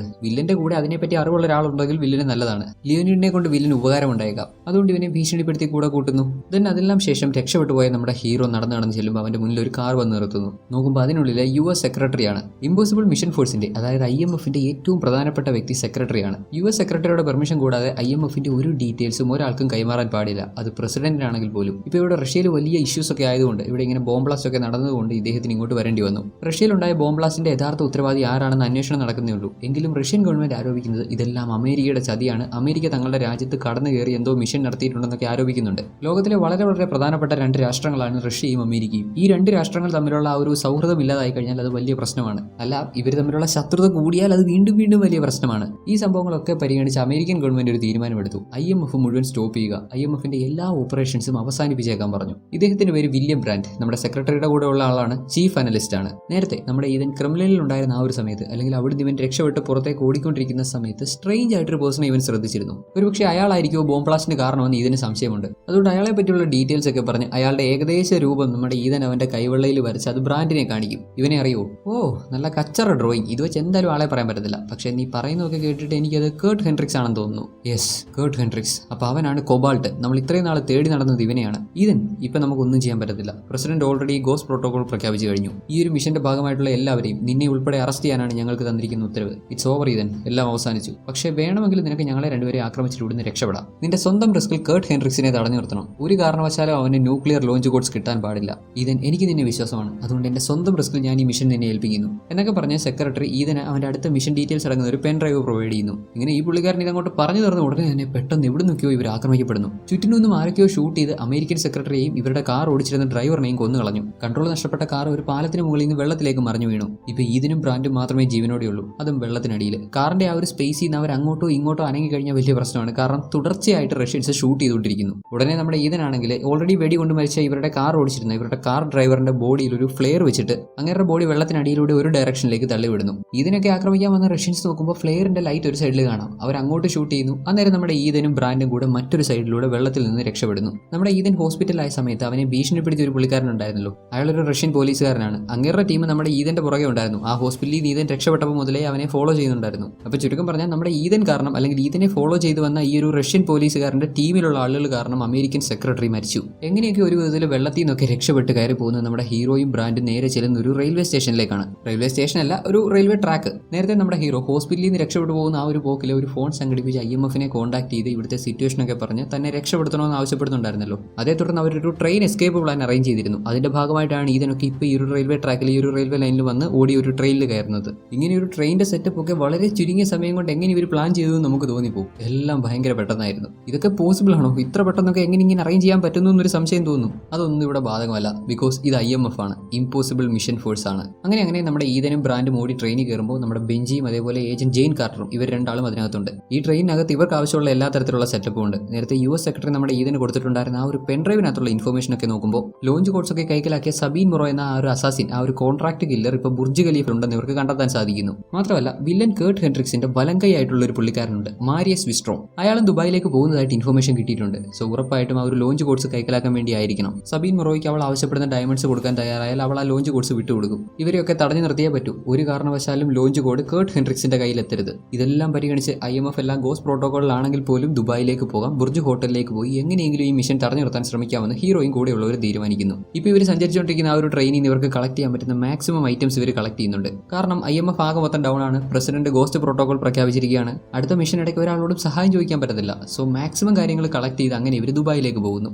ഓക്കെ ഗൈസ്, നമ്മുടെ പ്ലാൻ ഇങ്ങനെയാണ്. ആ കേർട്ട് ഹെൻഡ്രിക്സിന്റെ ആൾ വിസ്ട്രമാണ് മൊറോയെ മീറ്റ് ചെയ്യാൻ വരുന്നത്. അവൻ വരുമ്പോൾ അവരുടെ റൂം നമ്പർ നമ്മൾ ചേഞ്ച് ചെയ്ത് രണ്ടുപേരെയും രണ്ട് മുറിയിലാക്കണം. കേർട്ട് ഹെൻഡ്രിക്സിന്റെ ആളെന്ന രീതിയിൽ മൊറോയെ മീറ്റ് ചെയ്യുന്നത് നമ്മളായിരിക്കണം. അതേപോലെ കേർട്ട് ഹെൻഡ്രിക്സിന്റെ ആൾ വിസ്ട്രം അവിടെ വരുമ്പോൾ അവിടെ മൊറോ ആയിട്ട് അങ്ങേർക്ക് മുന്നിൽ ആക്ട് ചെയ്യേണ്ടത് ജെയിൻ ആണ്. സോ വിസ്ട്രം കൊണ്ടുവരുന്ന ഡയമണ്ട്സ് മേടിച്ച് ഞങ്ങളുടെ അടുത്തെത്തിക്കുക, ഡോക്യുമെന്റ്സ് ചേഞ്ച് ചെയ്ത് fake documents, fake launch codes കൊടുക്കുക. ഇതെല്ലാം കേൾക്കുന്ന ബെഞ്ചി അങ്ങ് എക്സൈറ്റഡ് ആയി. വാവ്, ഞാൻ ജീവിതത്തിൽ ആദ്യമായി മാസ്ക് ഇടാൻ പോവാ. അല്ല ഗൈസ്, ഞാൻ എന്താ ചെയ്യണ്ടേ? നിന്നെ കൊണ്ട് എന്ത് ചെയ്യാൻ പറ്റും? നീ ഒരു സാധാരണ അനലിസ്റ്റ് അല്ലേ? നീ ഹെൽപ്പർ, നീ ഞങ്ങളുടെ ഹെൽപ്പർ, അത്രേ ഉള്ളൂ. അങ്ങനെ ഇവർ ബുർജ് ഖലീഫിലെത്തി. അവിടെ ചെന്ന് നമ്മുടെ ബെഞ്ചി അവിടുത്തെ എലവേറ്റേഴ്സും സെക്യൂരിറ്റി ക്യാമറാസും ഒക്കെ ആക്സസ് ചെയ്യാൻ ശ്രമിക്കുമ്പോഴാവട്ടെ പറ്റുന്നില്ല, നടപടിയാവുന്നില്ല. കാരണം ബുർജ് ഖലീഫിലെ സെക്യൂരിറ്റി സിസ്റ്റം ഒക്കെ ആ ലെവലാണ്. ഇനിയിപ്പോൾ ഇവർക്ക് ഇതൊക്കെ ആക്സസ് ചെയ്യണമെന്നുണ്ടെങ്കിൽ ആരെങ്കിലും സെർവർ റൂമിൽ ചെന്ന് മാനുവലി സെർവർ റൂമുമായിട്ട് ഇവരുടെ സിസ്റ്റം കണക്ട് ചെയ്യണം. ഇപ്പോൾ IMF ഉണ്ടായിരുന്നെങ്കിൽ അവരെ വിളിച്ച് കോൺടാക്ട് ചെയ്താൽ ഈ പ്രശ്നത്തിന് അവർക്കൊരു പരിഹാരം കണ്ടെത്താൻ സാധിക്കുമായിരുന്നു. പക്ഷേ ഇപ്പോൾ IMF മുഴുവൻ ഷട്ട് ഡൗൺ ചെയ്തിരിക്കുകയാണല്ലോ. വാവ്, ഈ മിഷൻ തുടങ്ങുന്നതിന് മുമ്പ് തന്നെ ഇത് ഫെയിൽ ആവുന്ന ലക്ഷണമാണല്ലോ. ഗൈസ്, അങ്ങനെയൊന്നും വിചാരിക്കരുത്. നമ്മളത് എങ്ങനെയെങ്കിലും സെർവറുമായിട്ടൊന്ന് കണക്ട് ചെയ്താൽ മാത്രം മതി. ബാക്കി കാര്യമൊക്കെ ഞാൻ നോക്കിക്കോളാം. നമുക്കപ്പോൾ ഇത് കണക്ട് ചെയ്യാൻ പറ്റും. പറ്റും. എന്താ നിന്റെ പ്ലാൻ? അത് പിന്നെ ഞാൻ കമ്പ്യൂട്ടറിന്റെ പരിപാടിയൊക്കെ നോക്കാം, നിങ്ങൾ ആരെങ്കിലും സെർവർ റൂമിൽ പോകും. നല്ല തീരുമാനം. ഞാൻ പോകേണ്ട ആവശ്യമില്ലല്ലോ, കാരണം ഞാൻ വെറും ഒരു ഹെൽപ്പർ അല്ലേ. കറങ്ങി തിരിഞ്ഞാൽ നമ്മുടെ ഹീറോയുടെ മണ്ടയ്ക്ക്. സെർവർ റൂമിലേക്ക് പോകണമെന്ന് പറഞ്ഞാൽ അത് പാസ് ഇല്ലാതെ നടക്കുന്ന കാര്യമല്ല. പോകാൻ ആകെ പോകെയുള്ള വഴി ബുർജ് ഖലീഫയുടെ പുറത്തൂടെ വലിഞ്ഞു കയറി ഗ്ലാസ്സിലൂടെ വലിഞ്ഞു കയറി അങ്ങനെ സെർവർ റൂമിൽ എത്തുക എന്നുള്ളത് മാത്രമാണ്. വേറെ വഴിയൊന്നുമില്ലാത്തതുകൊണ്ട് നമ്മുടെ ഈതൻ ഹണ്ട് അത് ചെയ്യാമെന്ന് തീരുമാനിക്കുന്നു. ബെഞ്ചി ഈതന് വലിഞ്ഞു കയറാനായിട്ട് ഒരു ഗ്ലൗ കൊടുക്കുന്നു. ലുക്ക്, ഈ ഗ്ലൗവിൽ നീല കളറാണെങ്കിൽ നീ സേഫ് ആണ്, അത് ഒട്ടിപ്പിടിച്ച് അങ്ങനെ ഇരുന്നോളും. അപ്പൊ റെഡ് ആണെങ്കിലോ, എന്നാ നീ ചത്തു, കളർ ആയിട്ടുണ്ട്. ബെഞ്ചി ആവട്ടെ, ധൈര്യമായിട്ട് പോക്കോ, ഞാനിവിടില്ലേ, പോയി ജയിച്ചു വാ മോനെ എന്നൊക്കെ. അങ്ങനെ ഈതൻ ബുർജ് ഖലീഫയുടെ പുറത്തോട് അങ്ങനെ വലിഞ്ഞു കയറി തുടങ്ങി. പുള്ളിക്കാരൻ വലിഞ്ഞു കയറി കുറച്ചങ്ങോട്ട് ഹൈറ്റിലേക്ക് ചെല്ലുമ്പോഴാവട്ടെ ദൂരെ നിന്ന് മരുഭൂമിയിൽ നിന്ന് സാൻഡ് സ്റ്റോം അടിച്ചു കയറി വരുന്നുണ്ട്. അത് ഒരുപാട് ദൂരെയാണ്. എന്നാൽ അത് അടുത്തെത്തിക്കഴിഞ്ഞാൽ കണ്ണും കടയൊന്നും കാണാൻ പറ്റത്തില്ല. മൊത്തം ഇവിടെ പൊടി പിടിച്ചിട്ട് ഒരു വക കാണാൻ പറ്റാത്ത ഒരുമാതിരി കണ്ടീഷൻ ആകും. അതുകൊണ്ട് സാൻഡ് സ്റ്റോമിങ് അടിച്ചു കയറി വരുന്നതിന് മുമ്പ് എത്രയും വേഗം വർക്ക് ഫിനിഷ് ചെയ്യണം. ഇതും വീണ്ടും വലിഞ്ഞു കയറി കൂടുതൽ ഹൈറ്റിലേക്ക് ചെല്ലുമ്പോഴാവട്ടെ അവന്റെ ഒരു കയ്യിലിട്ടിരുന്ന ഗ്ലൗ ഫെയിലായി. ലോകത്തിലെ ഏറ്റവും ഉയരമുള്ള കെട്ടിടത്തിന്റെ പുറത്ത് ഒരൊറ്റ കയ്യിൽ തൂങ്ങി നിൽക്കേണ്ട അവസ്ഥ. അതേ തുടർന്ന് വേറെ വഴിയൊന്നും ഇല്ലാത്തതുകൊണ്ട് ഇതിനാ കയ്യിലെ ഗ്ലൗസ് ഊരി എറിഞ്ഞു കളഞ്ഞു. ഒരൊറ്റ കയ്യിൽ മാത്രം ഗ്ലൗസ് വെച്ചിട്ട് അത് യൂസ് ചെയ്ത് മറ്റേ കൈ കൊണ്ട് പിടിച്ച് കാലും യൂസ് ചെയ്ത് പിടിച്ച് അങ്ങനെ വലിഞ്ഞു മുകളിലേക്ക് കയറുന്നു. അങ്ങനെ നല്ല രീതിയിൽ ബുദ്ധിമുട്ടി കഷ്ടപ്പെട്ട് ഒരൊറ്റ കയ്യിൽ മാത്രം ഗ്ലൗ വെച്ചിട്ട് ആ ഒരു കൈയുടെ ബലത്തിൽ വലിഞ്ഞു കയറി മുകളിലേക്ക് ചെല്ലുമ്പോഴാവട്ടെ ദേ അവിടെ ഒട്ടിയിരിക്കുന്നു നേരത്തെ ഈതൻ വലിച്ചെറിഞ്ഞു കളഞ്ഞ അവന്റെ രണ്ടാമത്തെ കയ്യിലെ ഗ്ലൗ. ഒരല്പം മുമ്പ് ഫെയിലായ സാധനം വീണ്ടും അത് ഓക്കെ ആയി ദേ അവിടെ ഒട്ടിയിരിക്കുന്നു. എന്നാൽ പിന്നെ അത് എടുത്തേക്കാവുന്ന രീതി അങ്ങോട്ട് ചെല്ലുമ്പോൾ പിന്നെയും ദേ അത് ഫെയിലായി പറന്നു പോകുന്നു. അങ്ങനെ എന്തൊക്കെയായാലും നമ്മുടെ ആൾ കഷ്ടപ്പെട്ട് ബുദ്ധിമുട്ടി കുറെ മെനക്കെട്ട് ഒരൊറ്റ കയ്യിലെ ഗ്ലൗസ് മാത്രം വെച്ച് സെർവർ റൂമുള്ള ആ ഒരു ലെവലിലെത്തി. അങ്ങനെ അവിടുത്തെ ഗ്ലാസ് ബ്രേക്ക് ചെയ്ത് അകത്ത് കയറാൻ തുടങ്ങുമ്പോഴാവട്ടെ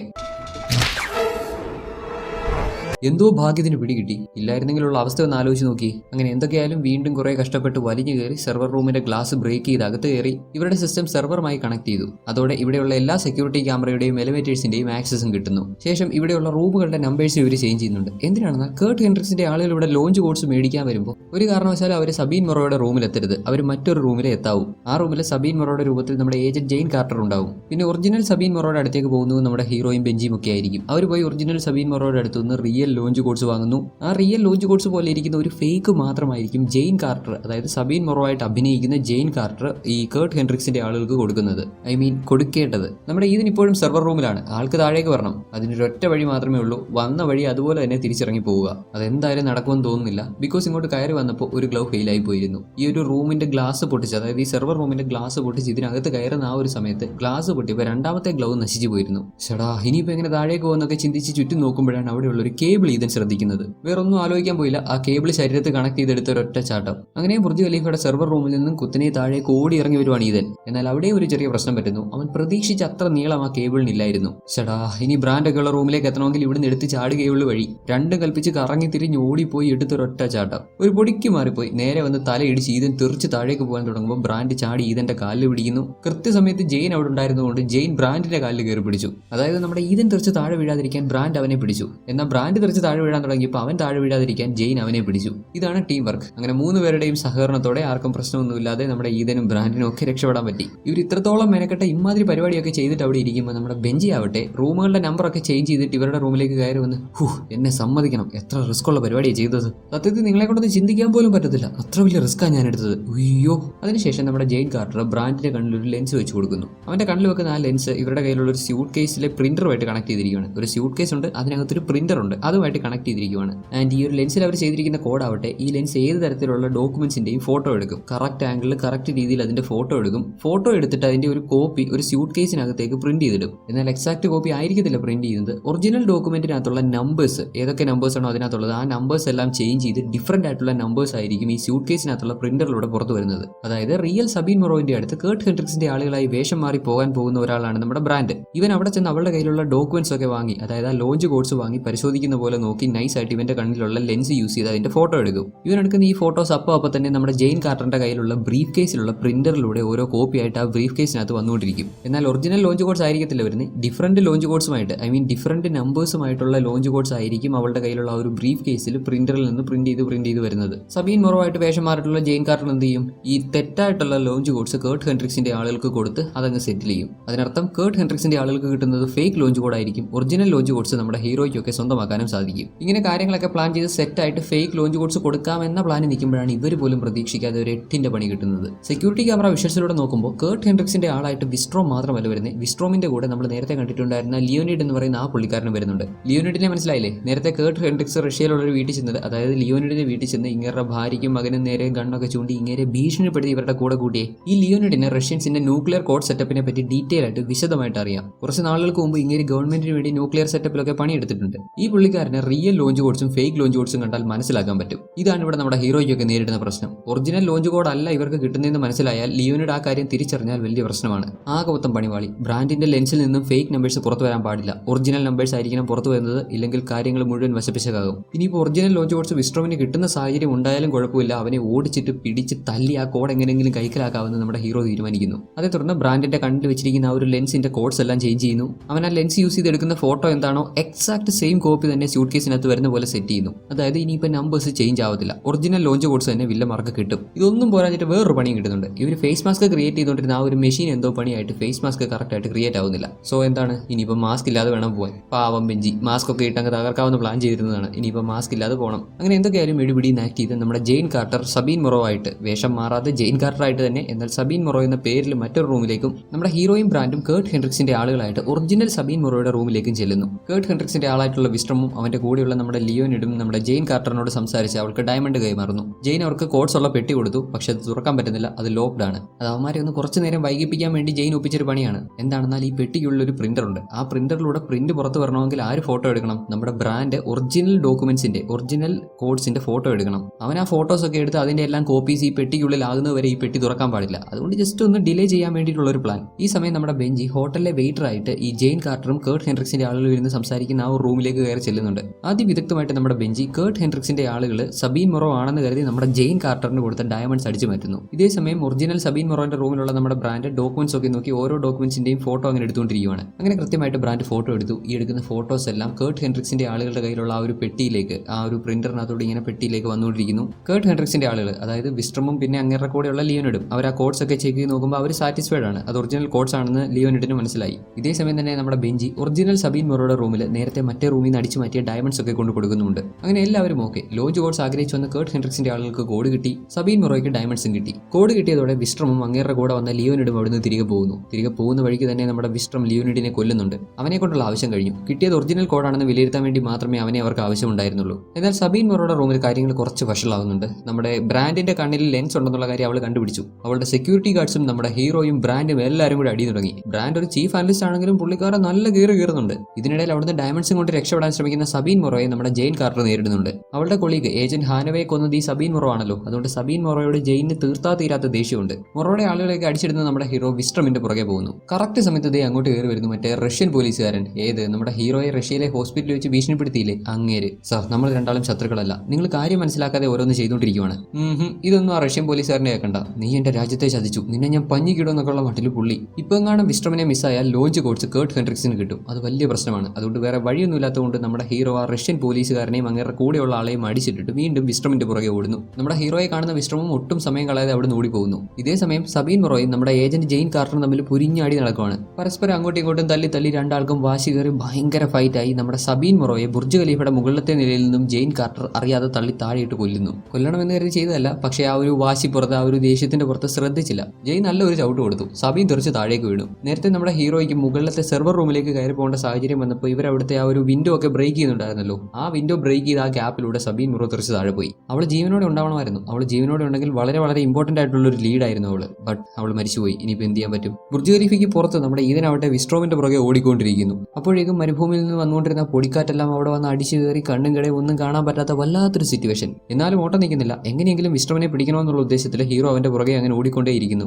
അങ്ങനെ ഒരു പോയിന്റ് കഴിയുമ്പോൾ വിസ്ട്രം ഒരു കാറൊക്കെ എടുത്ത് രക്ഷപ്പെടാൻ ശ്രമിക്കും. നമ്മുടെ ഹീറോ വിടുമോ? ആദ്യം ആ കാറിന്റെ മണ്ടയ്ക്ക് ചാടി കയറി അവനെ തടഞ്ഞു നിർത്താൻ ശ്രമിക്കുന്നു. അത് പരാജയപ്പെട്ട് കഴിഞ്ഞപ്പോൾ നമ്മുടെ ഹീറോയും ഒരു കാർ എടുത്ത് അവന്റെ പുറകെ പോകുന്നു. ഇവിടെ പൊടിക്കാറ്റ് വന്ന ആകെ മൊത്തം ഒരു ശോകം പിടിച്ച കണ്ടീഷൻ ആയെങ്കിലും പൊടിക്കാറ്റ് വന്നതുകൊണ്ട് നമ്മുടെ വില്ലന്, അതായത് വിസ്ട്രത്തിന് വഴി തെറ്റി പോകുന്നുണ്ട്. ആ ഒരു അവസരം മുതലാക്കി ഹീറോ അവനെ പിടിക്കാൻ ശ്രമിക്കുന്നു. ഇവരുടെ രണ്ടാളുടെയും കാറുകൾ തമ്മിൽ കൂട്ടിയിടിച്ച് വലിയ ഇടിയൊക്കെ ആയി ഒരു പരുവമായി. എന്നിട്ടും വിടാതെ ഹീറോ കുറേ നേരം അവന്റെ പുറകെ ഓടി ചെല്ലുന്നുണ്ട്. എന്നാലും ഒരു പോയിന്റ് കഴിയുമ്പോൾ അവന്റെ ഒരു വണ്ടിയിൽ കയറി അവിടുന്ന് രക്ഷപ്പെടുന്നു. അന്നേരമാണ് മറ്റൊരു കാര്യം റിവീൽ ആവുന്നത്. ആക്ച്വലി ഇത്രയും നേരം നമ്മുടെ ഹീറോ ചേസ് ചെയ്തുകൊണ്ടിരുന്ന ഈ പുള്ളിക്കാരൻ ഇത് കേർട്ട് ഹെൻഡ്രിക്സിന്റെ വലങ്കയായിട്ടുള്ള വിസ്ട്രം അല്ല, ഇത് കേർട്ട് ഹെൻഡ്രിക്സ് തന്നെയാണ്. ഇങ്ങനെ തന്നെ അസിസ്റ്റന്റ് ആയിട്ടുള്ള വിസ്ട്രമിന്റെ ഫേസ് മാസ്ക് ഇട്ട് ഇങ്ങനെ എല്ലാവരെയും പറ്റിക്കുമായിരുന്നു. എങ്ങനെ ഇരിക്കണ്, ആകെ മൊത്തം പ്ലാൻ കുളമായി. ഇപ്പോൾ താണ്ട് ലോഞ്ച് കോഴ്സും അവൻ്റെ കയ്യിൽ കിട്ടി. ദെൻ ഇതിനൊക്കെ ശേഷം നമ്മുടെ ചീഫ് അനലിസ്റ്റ് വില്യം ബ്രാൻഡ് ജെയിനോട് കട്ടക്കലിപ്പാവുന്നുണ്ട്. സബീൻ മൊറോ മരിച്ചതാണ് പ്രശ്നം. അവൾ മരിച്ചതുകൊണ്ട് യാതൊരു ലീഡും ഇല്ലാതായി. ന്യൂക്ലിയർ കോഡ്സും വില്ലന്മാരുടെ കയ്യിലായി ആകെ മൊത്തം പണിയായിരിക്കുന്ന സാഹചര്യമാണല്ലോ. ഇവർ തമ്മിൽ ഒന്നും രണ്ടും പറഞ്ഞ് അങ്ങോട്ടും ഇങ്ങോട്ടും വഴക്കടിക്കുന്നത് കേൾക്കുന്ന നമ്മുടെ ഹീറോ നമ്മുടെ വില്യം ബ്രാൻഡിന് നേരെ ഗണ്ണ് ചൂണ്ടുന്നു. ഗണ്ണ് ചൂണ്ടി ജസ്റ്റ് ഒന്ന് തിരിയിരിക്കുന്ന സമയം വില്യം ബ്രാൻഡ് ഹീറോയുടെ കണ്ണ് തട്ടിക്കളഞ്ഞിട്ട് അവന്റെ കണ്ണെടുത്ത് ഹീറോയ്ക്ക് നേരെ ചൂണ്ടുന്നു. അതും ചുമ്മാ വേറെ ലെവൽ മൂവ്സിലൂടെ. ഒരു പ്രൊഫഷണൽ എങ്ങനെ ചെയ്യുന്നു ആ ഒരു രീതിയിൽ. ഇത്രയും പ്രൊഫഷണൽ ആയിട്ടുള്ള ഇത്രയും ടാലന്റഡ് ആയിട്ടുള്ള ഒരു ഏജന്റ് എങ്ങനെ ചീഫ് അനലിസ്റ്റ് ആയി? അപ്പോൾ ശരിക്കും ഈ വില്യം ബ്രാൻഡ് ഒരു ഏജന്റ് ആണ്, നല്ലൊരു ഫീൽഡ് ഏജന്റ് ആണെന്നുള്ള കാര്യം ഇവർക്കെല്ലാം മനസ്സിലായി. എന്തായാലും ഈ വിഷയത്തെ പറ്റി കൂടുതൽ ചോദിക്കാനും പറയാനൊന്നും നമ്മുടെ ഈതൻ നിൽക്കുന്നില്ല. അവൻ ഇവിടെ ഒരു ഫ്രണ്ടിനെ കാണാനുണ്ടെന്ന് പറഞ്ഞ് അവിടുന്ന് മാറിപ്പോകുന്നു. നമ്മുടെ ഹീറോ നേരെ ഒരു മുടിയന്റെ അടുത്തേക്കാണ് ചെല്ലുന്നത്. പുള്ളിക്കാരന് മറ്റൊരു മാസ്ക് ഇടാൻ കൊടുത്തു. എന്തോ ഒരു രഹസ്യ മീറ്റിംഗ് ഒക്കെയാണ്. മാസ്ക് ഒക്കെ ഇട്ടെങ്കിലേ കൂട്ടിക്കൊണ്ട് പോകും. ഇതേസമയം നമ്മുടെ വില്യം ബ്രാൻഡ് ജെയിനോടും ബെഞ്ചിയോടും അവന്റെ സ്റ്റോറി പറയുന്നു. അവനൊരു സീക്രട്ട് ഏജന്റ് ആയിരുന്ന സമയത്ത് സംഭവിച്ച കാര്യങ്ങളും എന്തുകൊണ്ടാണ് അവന്റെ അനലിസ്റ്റ് ആയി മാറിയത് തുടങ്ങിയുള്ള കാര്യങ്ങൾ പറയുന്നു. കുറച്ച് നാളുകൾക്ക് മുമ്പ് ക്രൊയേഷ്യയിൽ വെച്ച് ഒരു ഭാര്യയും ഭർത്താവിനെയും സംരക്ഷിക്കാനുള്ള ചുമതല നമ്മുടെ വില്യം ബ്രാൻഡിന് കിട്ടി. IMF-ലെ തന്നെ വളരെ പ്രഗത്ഭനായ വളരെ മിടുക്കനായ ഏജന്റ് ആയിരുന്നു വില്യം ബ്രാൻഡ്. അത്രയും ടാലന്റഡ് ആയിട്ടുള്ള ഇദ്ദേഹത്തിന് ഇങ്ങനെ ഒരു ജോലി കൊടുക്കണമെങ്കിൽ, ഒരു ഭാര്യയും ഭർത്താവിനെയും സംരക്ഷിക്കേണ്ട ജോലി കൊടുക്കണമെങ്കിൽ അവർ അത്രത്തോളം ഇമ്പോർട്ടന്റ് ആയിട്ടുള്ള പേഴ്സൺസ് ആയിരിക്കണമല്ലോ. ആ ഭാര്യയ്ക്കും ഭർത്താവിനും നേരെ പല സൈഡിൽ നിന്ന് ആക്രമണങ്ങൾ ഉണ്ടാവുന്നുണ്ട്. അതൊക്കെ തടഞ്ഞു നിർത്തേണ്ടത് ഇവരാണ്. വില്യം ബ്രാൻഡും അദ്ദേഹത്തിന്റെ ടീമുമാണ്. അവർ ആ ഒരു ജോലിയൊക്കെ ഭംഗിയായിട്ട് ചെയ്തു പോകുന്നു. ഒരു ദിവസം ഇവരാൽ സംരക്ഷിക്കപ്പെടുന്ന ആ കുടുംബത്തിലെ ഭർത്താവ് അദ്ദേഹത്തിന്റെ ജോലി സംബന്ധമായോ അതോ മറ്റെന്തോ ആവശ്യത്തിനോ വേണ്ടി പുറത്തുപോയി. നമ്മുടെ വില്യം ബ്രാൻഡ് അദ്ദേഹത്തിനൊന്നും സംഭവിക്കാതിരിക്കാൻ അദ്ദേഹത്തിന്റെ പ്രൊട്ടക്ഷന് വേണ്ടി അദ്ദേഹത്തെ രഹസ്യമായി ഫോളോ ചെയ്യുന്നുണ്ടായിരുന്നു. ഭർത്താവിനൊന്നും സംഭവിച്ചില്ല, അദ്ദേഹം സേഫ് ആയിരുന്നു. പക്ഷെ തിരികെ വീട്ടിൽ വന്നപ്പോൾ അറിയാൻ പറ്റിയ കാര്യം ഇദ്ദേഹത്തിന്റെ ടീമിലുണ്ടായിരുന്ന ബാക്കിയുള്ള ആളുകൾ, അതായത് ഭാര്യയെ സംരക്ഷിക്കാൻ വേണ്ടി വില്യം ബ്രാൻഡ് ഏൽപ്പിച്ചിരുന്ന ആളുകളൊക്കെ അൺകോൺഷ്യസ് ആയി കിടക്കുന്നു. ശേഷം 3 ദിവസങ്ങൾ കഴിഞ്ഞ് ഭാര്യയുടെ മൃതദേഹം ലോക്കൽ പോലീസ് കണ്ടെത്തി. ഈ ഒരു ഇൻസിഡന്റ് ബ്രാൻഡിനെ വല്ലാതെ തളർത്തി. ഒരു സാധാരണ കുടുംബത്തെ പോലും തന്നെ കൊണ്ട് സംരക്ഷിക്കാനായില്ലല്ലോ എന്നുള്ള അദ്ദേഹത്തിന്റെ ആ ഒരു തോട്ട് കാരണം അദ്ദേഹത്തിന് പിന്നെ അങ്ങോട്ട് തുടർന്ന് ഫീൽഡ് ഏജന്റ് ആയിട്ട് കണ്ടിന്യൂ ചെയ്യാൻ പറ്റിയില്ല. ആൻഡ് ഫൈനലി ഇദ്ദേഹം ഒരു ചീഫ് അനലിസ്റ്റ് ആയി മാറി. അതായത് ഒരു കാലത്ത് IMF-ലെ മിടുക്കനായ ഒരു ഏജന്റ് ആയിരുന്നു. ഇപ്പൊ വേണമെന്ന് വിചാരിച്ചാലും നമ്മുടെ ഈതൻ ഹണ്ട് ചെയ്യുന്നതിന്റെ കൂട്ട് ഫീൽഡിൽ ഇറങ്ങി നിന്ന് നല്ല കീറാൻ ധൈര്യമുള്ള ആൾ തന്നെയാണ്. അതിനുള്ള ടാലന്റും ആംബിയറും ഒക്കെ ഉണ്ട് പുള്ളിക്ക്. ബട്ട് പഴയ ആ ഒരു കോൺഫിഡൻസ് മാത്രമില്ല. ഇദ്ദേഹം സംരക്ഷിക്കേണ്ടിയിരുന്ന ആ ഒരു ഭാര്യ, ആ പുള്ളിക്കാരി മരിച്ചുപോയതോടെ ആ ഒരു ഇൻസിഡന്റോടുകൂടി ഇദ്ദേഹത്തിന്റെ സകല കോൺഫിഡൻസും തകർന്നുപോയി. ഇത്രത്തോളം ശത്രുക്കളുള്ള ഈ ഭാര്യയും ഭർത്താവും ആരായിരുന്നു ചോദിക്കുമ്പോഴാണ് പറയുന്നത് അത് നമ്മുടെ ഈതൻ ഹണ്ടും ജൂലിയുമായിരുന്നു. യെസ്, നമ്മുടെ ഈതൻ ഹണ്ടിന്റെ ഭാര്യ ജൂലിയ മരിച്ചുപോയി. ജൂലിയയുടെ മരണത്തിന് കാരണമായ 6 സെർബിയൻസിനെ ഈതൻ കൊന്നുകളഞ്ഞു. ഇതാണ് ഈതൻ ജയിലിലാവാനുള്ള കാരണം. എങ്ങനെയാണ് ഈതൻ ജയിലിലായത് എന്നുള്ള ഡൗട്ട് മാറിയല്ലോ. ഈതന്റെ ഭാര്യയെ കൊന്ന 6 സെർബിയൻസിനെ ഈതൻ കൊന്നുകളഞ്ഞു. അതാണ് കാരണം. ഇപ്പൊ നമ്മുടെ ഈതൻ ഹണ്ട് അവന്റെ ഒരു ഫ്രണ്ടിനെ കാണാൻ പോകണമെന്ന് പറഞ്ഞു പോയത് മറ്റാരെയും കാണാനല്ല, ഇവൻ ജയിലിൽ നിന്ന് രക്ഷപ്പെടുത്തിയ ബോഗ്ഡാനില്ലേ അങ്ങേരെ കാണാനാണ്. ഈ ബോഗ്ഡന് കുറച്ച് ഉടായ്പ പരിപാടിയൊക്കെ അറിയാം, അല്ലെങ്കിൽ ഉടായ്പ പരിപാടി കാണിക്കുന്നവരെ അറിയാം. ഈ ബോഗ്ഡന്റെ ഒരു റിലേറ്റീവ് ഒരു ആംസ് ഡീലറാണ്. അങ്ങേരുടെ അടുത്താണ് ഇപ്പൊ നമ്മുടെ ഹീറോ ചെന്നിരിക്കുന്നത്. എന്തിനാണെന്നാൽ കേർട്ട് ഹെൻഡ്രിക്സിന് ഇപ്പൊ ലോഞ്ച് കോഡ് കിട്ടിയിട്ടുണ്ട്. ഈ ലോഞ്ച് കോഡ് പുള്ളിക്കാരന് യൂസ് ചെയ്യണമെന്നുണ്ടെങ്കിൽ ഏതെങ്കിലും ഒരു സാറ്റലൈറ്റിന്റെ സഹായം വേണം. കേർട്ട് ഹെൻഡ്രിക്സിന് സാറ്റലൈറ്റ് ആക്സസ് ഉള്ള ആരെയെങ്കിലും കണ്ടുപിടിക്കേണ്ടതുണ്ട്. മോസ്റ്റ് പ്രോബബ്ലി അങ്ങേര് ആരെയായിരിക്കും കണ്ടുപിടിക്കുക, എങ്ങോട്ടായിരിക്കും അങ്ങേര് പോകാൻ സാധ്യത, അതൊക്കെ മേ ബി ഈ ഒരു ആംസ് ഡീലറിനോട് ചോദിച്ചാൽ അറിയാൻ സാധ്യതയുണ്ട്. കാരണം ഈ കേർട്ട് ഹെൻഡ്രിക്സ് അതേപോലെ ഈ പുള്ളിക്കാരൻ ഇവരെല്ലാം വെപ്പൺസ് ഡീലിംഗും പരിപാടിയൊക്കെ ചെയ്യുന്ന ആളുകളാണ്. അതായത് ഇവരെല്ലാം ഒരു സർക്കിളാണെന്ന് പറയാം. ഇവർക്ക് കോമൺ ആയിട്ട് അറിയാവുന്ന ആളുകൾ ആരാണ്, അതിലാർക്കെങ്കിലും സാറ്റലൈറ്റ് ഉണ്ടോ, ആക്സസ് ചെയ്യാൻ പറ്റുന്ന സാറ്റലൈറ്റ് എവിടെയെങ്കിലും കിട്ടാനുള്ള സാധ്യതയുണ്ടോ എന്നൊക്കെ തിരക്കിയാണ് നമ്മുടെ ഹീറോ ചെന്നിരിക്കുന്നത്. ഈ ബോഗ്ഡന്റെ ഫ്രണ്ടിന് ഇതിൽ വ്യക്തമായ ഒരു ഐഡിയ ഇല്ലെങ്കിലും മുംബൈയിലുള്ള ഒരു ടെലികോം കമ്പനിയുടെ ഒരു സാറ്റലൈറ്റ് ഉണ്ട്. അതിൽ മേ ബി ഈ കേർട്ട് ഹെൻഡ്രിക്സിന് ആക്സസ് കിട്ടാനുള്ള സാധ്യതയുണ്ടെന്ന് അങ്ങേര് പറയുന്നുണ്ട്. ഇതൊരു ലീഡായിട്ട് എടുത്ത് മുന്നോട്ട് പോകാൻ നമ്മുടെ ഇതിനും തീരുമാനിക്കുന്നു. IMF ഡൗൺ ആണ്, അതുകൊണ്ട് തന്നെ ഇവർക്ക് ട്രാവൽ ചെയ്യാനുള്ള വെഹിക്കിൾസ്, വെപ്പൺസ്, കാര്യങ്ങളൊക്കെ വേണം. ഇതൊക്കെ ഈ പുള്ളിക്കാരൻ വേണം അറേഞ്ച് ചെയ്ത് കൊടുക്കാൻ. ഇതിനെല്ലാം റിട്ടേൺ ആയിട്ട് അങ്ങേർക്ക് ഡയമണ്ട്സ് കൊടുക്കുന്നുണ്ട്. ഏത് നേരത്തെ നമ്മുടെ കേർട്ട് ഹെൻഡ്രിക്സിന്റെ ആളുകൾ ലോഞ്ച് കോഡ്സ് വാങ്ങാനായിട്ട് വന്നപ്പോൾ അവർ ഡയമണ്ട്സ് കൊണ്ടുവന്നിട്ടുണ്ടായിരുന്നല്ലോ. ആ ഡയമണ്ട്സ് സബീൻ മൊറോയുടെ കയ്യിൽ എത്തിയിട്ടുണ്ടായിരുന്നെങ്കിലും അവൾ മരിച്ചു പോയത് കൊണ്ട് ആ ഡയമണ്ട്സ് വീണ്ടും ഇവരുടെ കയ്യിൽ കിട്ടി. ആ ഡയമണ്ട്സ് കൊടുത്ത് ആ ഡയമണ്ട്സിന് പകരം ഇവർക്ക് ആവശ്യമുള്ള കാര്യങ്ങളൊക്കെ നേടിയെടുക്കുന്ന നമ്മുടെ ഹീറോ വീണ്ടും അവന്റെ ടീമുമായിട്ട് മീറ്റ് ചെയ്യുന്നു. നമ്മുടെ ഇന്ത്യയിൽ മുംബൈയിലുള്ള ഏതോ ഒരു ടെലികോം സാറ്റലൈറ്റ് ആണ് വില്ലന്റെ ഉദ്ദേശം എന്നൊരു ഐഡിയ കിട്ടിയിട്ടുണ്ട്. അതുകൊണ്ട് നമ്മുടെ ഈതനും ടീമും ഇന്ത്യയിലേക്ക് യാത്ര തിരിക്കുന്നു. ഇതിനിടെ വേറൊരു സംഭവം കൂടെ നടക്കുന്നുണ്ട്. നമ്മുടെ ഹീറോയുടെ അടുത്തുനിന്ന് ഡയമണ്ട് മേടിച്ച് അവൻ ഈ കാര്യങ്ങളൊക്കെ ചെയ്ത് കൊടുത്ത് ഇൻഫർമേഷനും പറഞ്ഞു കൊടുത്ത ആ പുള്ളിക്കാരൻ നമ്മുടെ ഹീറോയുടെ പുറകെ ഹീറോയെ പിടിക്കാനായിട്ട് നടക്കുന്ന ഒരു റഷ്യൻ പോലീസുകാരനുണ്ടല്ലോ, അങ്ങനെ വിളിച്ച് ഹീറോ ഇന്ത്യയിലേക്കാണ് പോകുന്നത് എന്നുള്ള ഇൻഫർമേഷൻ പറഞ്ഞു കൊടുക്കുന്നുണ്ട്. ഒരു കൈ കൊണ്ട് സഹായിച്ചിട്ടും മറ്റേ കൈ കൊണ്ട് മൂക്കിടിച്ച് പരത്തുന്ന പരിപാടി. ചതിയന്മാര്. പിന്നെ ഇങ്ങേറെ മൂക്ക് ഓൾറെഡി ഒടിഞ്ഞിരിക്കുവാണ്. അത് നേരത്തെ നമ്മുടെ ഹീറോ ദുബായിൽ വെച്ച് ഒരെണ്ണം കൊടുത്തിട്ടുണ്ടായിരുന്നല്ലോ, അങ്ങനെ പറ്റിയതാണ്. ഇന്ത്യയിലേക്ക് പോയിക്കൊണ്ടിരിക്കുന്ന നമ്മുടെ ഹീറോയുടെയൊക്കെ ലക്ഷ്യം ബ്രിഡ്ജ് നാഥ് എന്നൊരു മനുഷ്യനാണ്. ഇങ്ങേറേതാണ് നേരത്തെ പറഞ്ഞ ഒരു ടെലികോം സാറ്റലൈറ്റ്. എത്രയും വേഗം അത് കണ്ടുപിടിച്ച് അത് ഷട്ട് ഡൗൺ ചെയ്തില്ലെങ്കിൽ, കേർട്ട് ഹെൻഡ്രിക്സിനൊക്കെ അത് ആക്സസ് ചെയ്യാൻ പറ്റാതാക്കിയില്ലെങ്കിൽ വലിയ പ്രശ്നമാണ്. ഇവരുടെ പ്ലാൻ പ്രകാരം നമ്മുടെ ഹീറോ ഈതനും ജെയിനും ബ്രിഡ്ജ് നാഥിൽ നിന്ന് ഈ സാറ്റലൈറ്റ് ആക്സസ് ചെയ്യാനുള്ള കോഡ് മനസ്സിലാക്കണം. അതേസമയം തന്നെ ബ്രാൻഡ് ഒരു കമ്പ്യൂട്ടർ അറയിലേക്ക് ചാടണമെന്നാണ് ബെഞ്ചി പറയുന്നത്. എവിടെ ചാടണമെന്ന് അതിൽ വലിയ കാര്യമൊന്നുമില്ലേ. ടെക്നിക്കലി അതൊരു സെർവർ റൂം എന്നൊക്കെ പറയാം. നീ ഞാൻ പറയുമ്പോൾ എടുത്തങ്ങ് ചാടിയാൽ മതി, ഞാൻ നിന്നെ ക്യാച്ച് ചെയ്തോളാം. Are you sure? നിനക്ക് എന്നെ ക്യാച്ച് ചെയ്യാൻ പറ്റുമല്ലോ അല്ലേ? ഓഫ് കോഴ്സ്, ഞാൻ ഇതുവരെ എല്ലാവരെയും ക്യാച്ച് ചെയ്തിട്ടുണ്ട്. ബട്ട് ഇവിടെ എനിക്ക് ആകെ പേടിയുള്ളൊരു വിഷയം, ഇതിനകത്ത് കുറച്ച് ചൂട് കൂടുതലാണ്. നീ ആ ചൂട് സഹിക്കേണ്ടി വരും. ചൂട് കൂടിപ്പോയാൽ നീ തട്ടിപ്പോവും. അത് നീ പേടിക്കണ്ട, ഞാൻ അങ്ങനെ ഉദ്ദേശിച്ച് പറഞ്ഞതല്ല. ഇതിനൊക്കെ വളരെ ചെറിയ സാധ്യതകളേ ഉള്ളൂ. പ്രോബബിലിറ്റി വളരെ കുറവാണ്. അതുകൊണ്ട് അങ്ങനെയുള്ള പ്രശ്നങ്ങളൊന്നും ഉണ്ടാവത്തില്ലെന്ന് നമുക്ക് പ്രതീക്ഷിക്കാവുന്ന. നീ പറഞ്ഞു വരുന്നത് ഞാൻ ചാടേണ്ടത് ലിറ്ററലി ലിറ്ററലി ഓവന്റെ അത്രയും ചൂടുള്ള ഒരു സാധനത്തിലേക്ക് ചാടണമെന്നാണോ? യെസ്, ഇത് ഞാൻ എങ്ങനെ പറയുമെന്ന് കരുതിയിരിക്കുമായിരുന്നു. പക്ഷെ നീ പേടിക്കണ്ട കേട്ടോ, നിന്നെ ഞാൻ ക്യാച്ച് ചെയ്തോളാം.